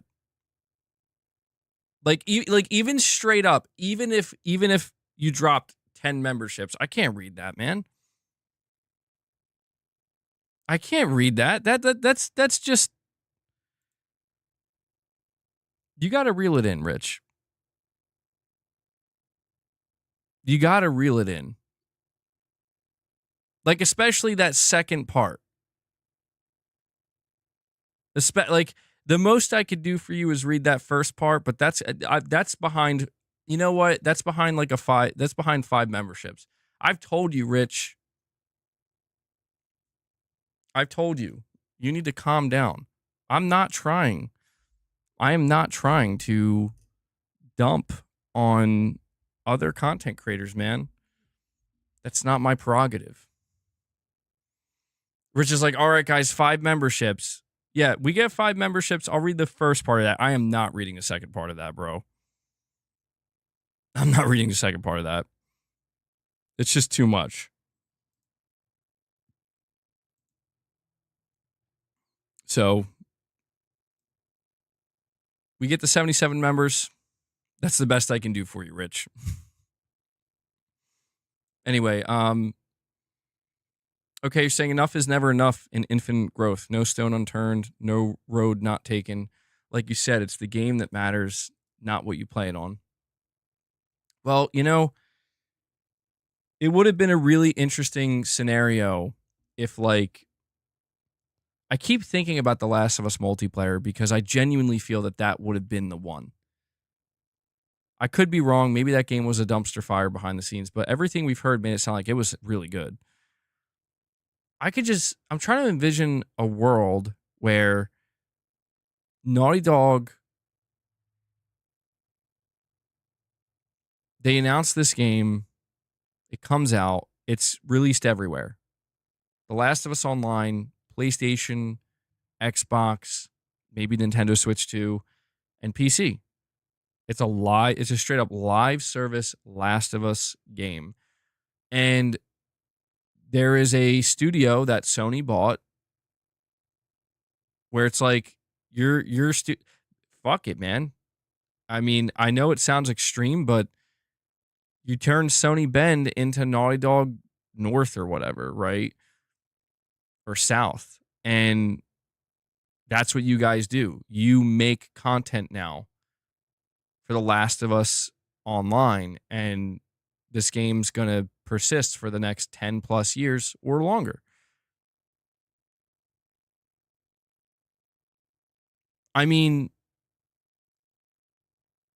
I would have preferred that over what we got now, which is, hey, guess what? We're going to cancel The Last of Us Online and we're going to cancel Sony Ben's game. So Naughty Dog would have still been able to come out and say, well, here's Intergalactic. Yeah, we just made The Last of Us Online and that's out and you can play that and live in that world. But for our single player people, here's Intergalactic. And it's like, well, what if Sony Ben doesn't want to do that? And that's where it's like, well, except if Ben ruined it, then it would screw over both studios. I mean, yeah, I'm not saying there isn't risk here. I know. I'm at this point in the stream where I'm just kind of spitballing random things, but I guess I'm just saying I'm not against Sony's ambition. I'm not against it. I think it's good. You want to grow the business, you want to grow PlayStation, and you want to grow the IP. I think this is a good thing. We want to see that ambition. Nintendo has that too, just as Microsoft does. This is the ultimate ambition. And yes, it is ultimately in the name of grow the corporation, make even more money. Of course, we know this. But I'm so curious to see how it's going to be handled because we saw what Jim Ryan's ambition was. And his ambition, or his plan, I should say, was, you know what? Greenlight some single player games, but the rest all in on live service. We're hitting the ground running. By 2026, we're going to make it. Complete failure. That plan was a bust. So, what's the new plan? Because I think, and this will be a good way to wrap this conversation up, I think a good way to view this is for the people who believe that Sony may be getting ready to take a couple steps back, to maybe undo some of the things that they've done in the name of going out there, bringing more games to more places like PC and whatnot. Horizon, Lego Horizon releasing on Switch. The ambition is the same. You know what I mean? Like the end goal has not changed. There are new people in place to devise new strategies and new plans on how to achieve that goal, but that end goal has not changed. And so ultimately, you can expect that everything that is done going forward from PlayStation with the new leadership is in the name of, yes, we want to grow the brand, the business, and the IP. And obviously that may seem like it goes without saying, but it's worth noting that taking certain steps back very likely in Sony's eyes would be seen as exactly that. Not it's a step backwards and we're going to actually shrink. We're going to get the opposite of growth if we do that. So that's why I'm not necessarily going into it expecting that to be the outcome. I just hope that Sony has a better plan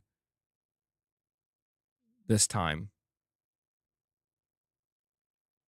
I hope they have a better plan, and I hope that it's a plan that is maybe more satisfying for, the core audience that has been here, remains here, and, the people that basically helped make PlayStation what it is.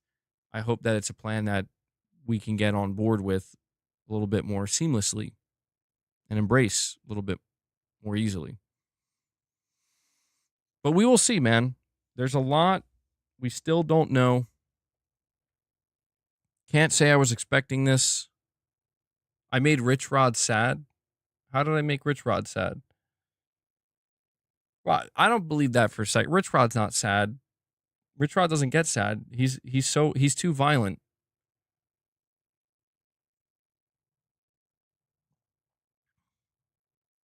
No new innovative ideas usually are revolutionary, meaning potential for big loans or big loss and gain.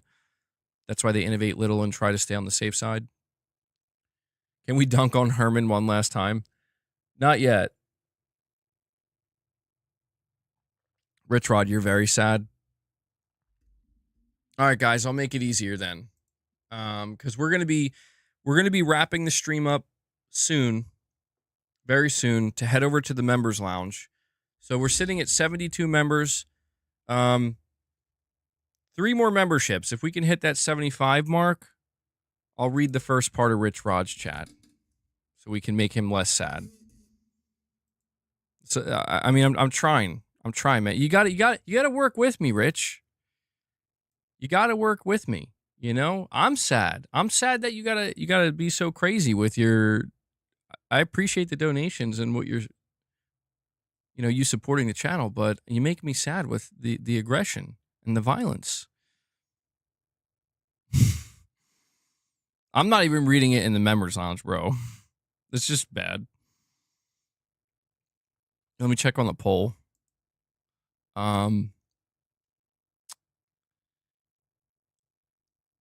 Okay. Poll's not looking too bad. So I'll wait a little bit longer, let it rack up a couple more votes.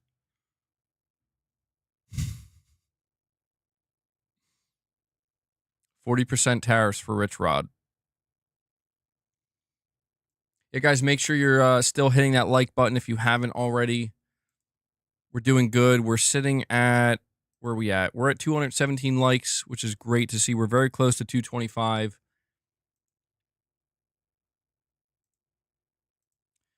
Let me go see if anything else has come out.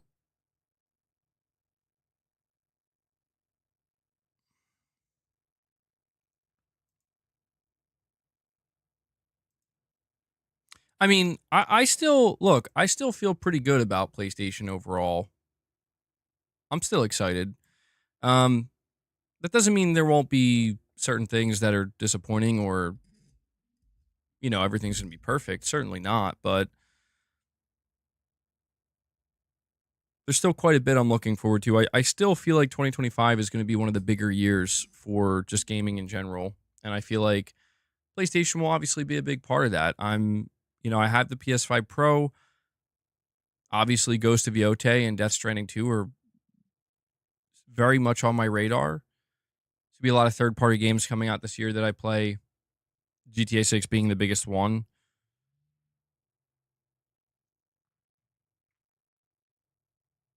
MBG, will you doubt for 40 minutes and then end with, I still have faith in PlayStation?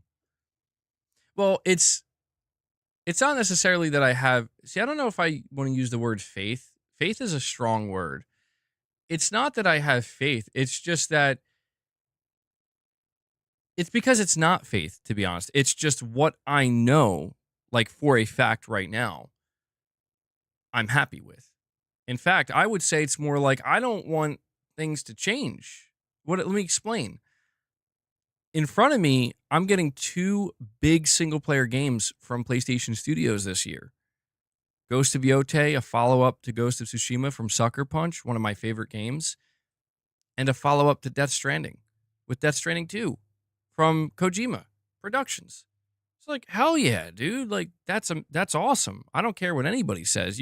People can hate on these games all they want. It's not going to diminish my excitement. I know these games are going to be great. I know they're going to be fun.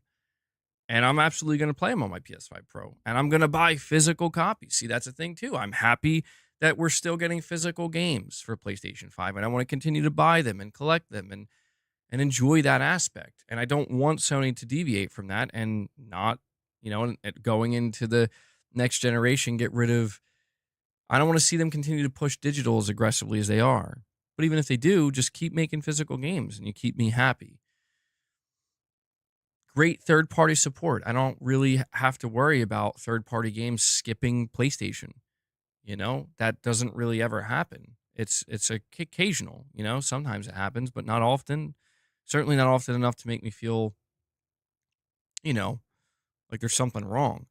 There's still plenty of free-to-play live service games, Still looking forward to seeing Wolverine.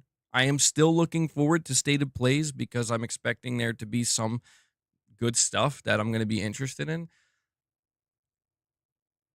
Curious to see more Intergalactic, Phantom Blade Zero, Lost Soul aside. Like, this is the thing, man. It's like, the concern lies more in the long-term play. Basically, anything from next gen onward.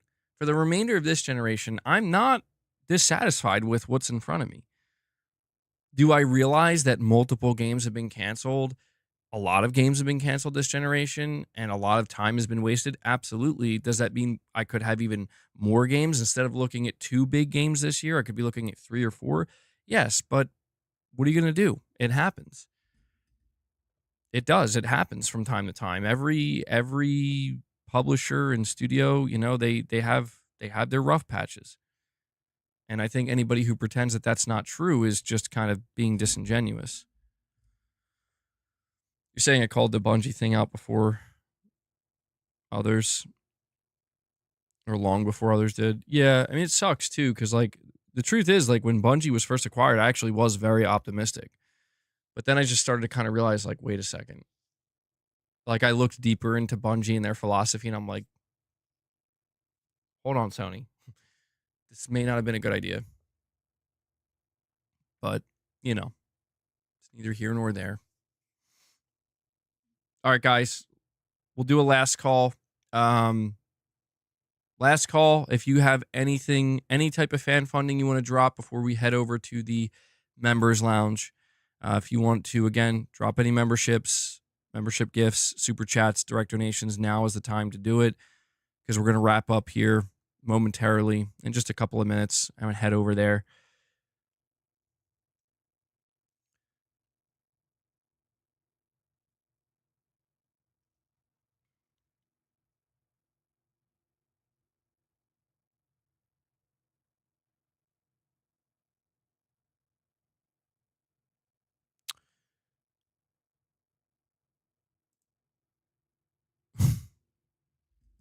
That's interesting. My Bungie take was like the opposite of the blue box take. Yeah. Yeah, pretty much. Pretty much.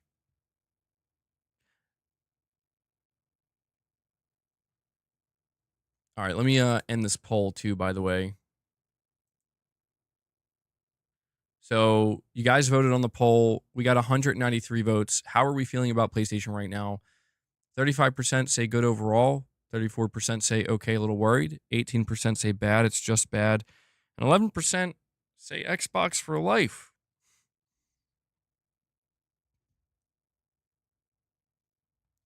So there we go. Very good.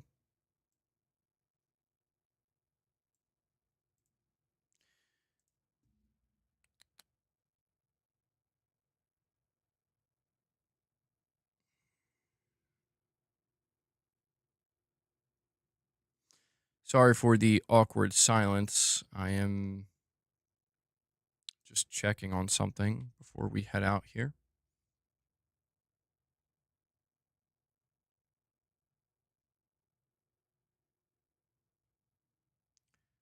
PlayStation Plus February games. Oh, I missed this completely.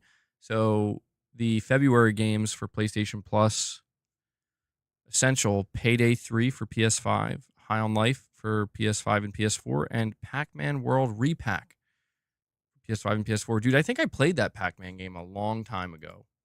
Is that a remaster? Pretty sure I played that game.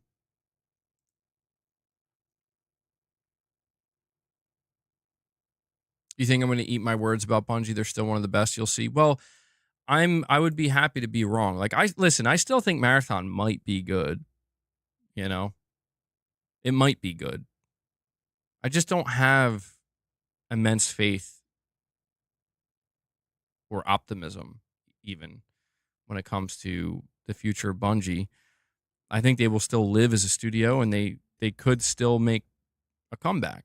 I just saw they made some announcements with Destiny yesterday that Destiny fans seem to be pretty happy with. So it's not all bad. It's just, I think at the end of the day, Sony just made a bad purchase in, monetarily speaking. Like they just overpaid and they lost a lot of money, and there were layoffs. You're saying there's more layoffs at Bend?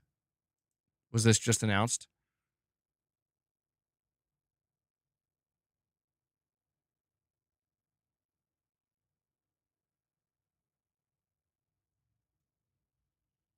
I mean, I'm looking now. I don't see anything. Do you think there's going to be? Is that what you're trying to say? You think there's going to be more layoffs? Money, you're saying this was announced. I'm not seeing it anywhere. What platforms will Marathon release on? Will Sony want it everywhere? I mean, originally they announced an unknown amount of contractors are laid off at Bend. Why is this not showing up for me? Hold on, let me look this up. Sony Bend Studio news. Okay, here we go. Sony Bend Studio has reportedly cut an unknown number of contractors following the cancellation of its live service game. A new report from game developer points to Sony Bend Studio cutting ties with an unknown number of contract developers following the cancellation of the unannounced live service game it was working on. According to the report, these contractors were level and system designers, and that while most of the developers cut were released from their contracts early, a small number of people were hired on full time. Okay, well, I mean, I guess that's not the most shocking thing, but it is unfortunate. It's definitely unfortunate. Um, yeah, I mean, there were concerns that when these games were canceled, there was gonna, potential layoffs were gonna follow. I mean, contractors, yeah, they weren't gonna be there forever. Apparently, some of them were hired on full time though. So yeah, this is you hate to see it, man. You hate to see it.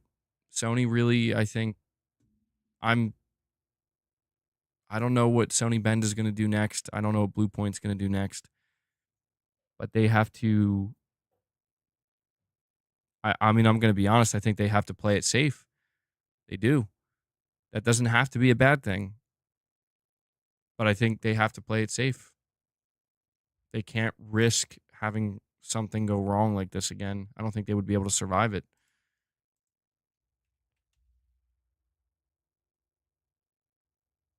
It's a shame.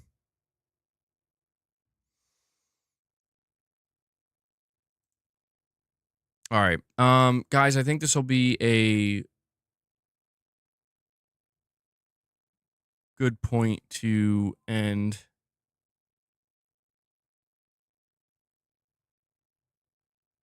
Huh. Sorry, I'm just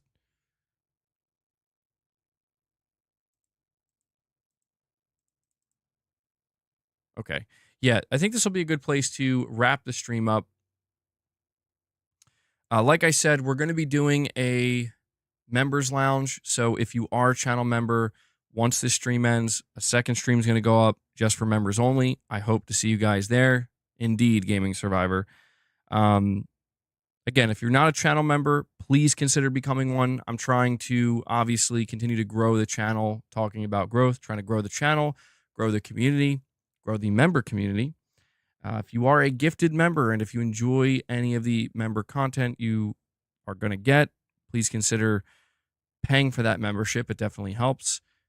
And yeah, I want to give a big thank you to everybody today. Shout out to William Aglor. He dropped a surprise 50 bomb at the beginning of the stream. So thank you for that, William. And to everybody else who dropped membership gifts as well, contributing to that. Thank you guys so much. I also want to thank everybody who dropped any super chats or any direct donations. Even you, RichRod, even you. I appreciate the support. I'm only able to do this because you guys make it possible. I think we have a great community here, very generous community, and I'm very thankful for you guys. I'm thankful that I'm able to do this. Also, want to give a big shout out to Devil Shooter. Devil Shooter does the timestamps for the streams. So if you guys see him in the comments with those timestamps, give him some thanks, show him some love. I know he appreciates it. We appreciate what you do, Devil Shooter. And yeah, the only other thing I'm going to ask you to do is as you are heading out, please hit that like button. RichRod says, still rude, but you're welcome. Hey, man, look, Rich, I'm going to level with you for just a moment. Clean it up a little bit. Clean it up a little bit, and I'll try to work with you. All right? You got to keep in mind, like, I'm reading this stuff publicly. if you're expecting me to read this publicly, people are not going to take too kindly. Increase RichRod tariffs by 50%. All right, guys, that does it. Hit the like button on your way out. To all my members, I will see you in the lounge. To everybody else, I will hopefully be back here tomorrow with another stream. And that does it. So please enjoy the rest of your day. And I will catch you guys in the next one. So until then, take care, everyone.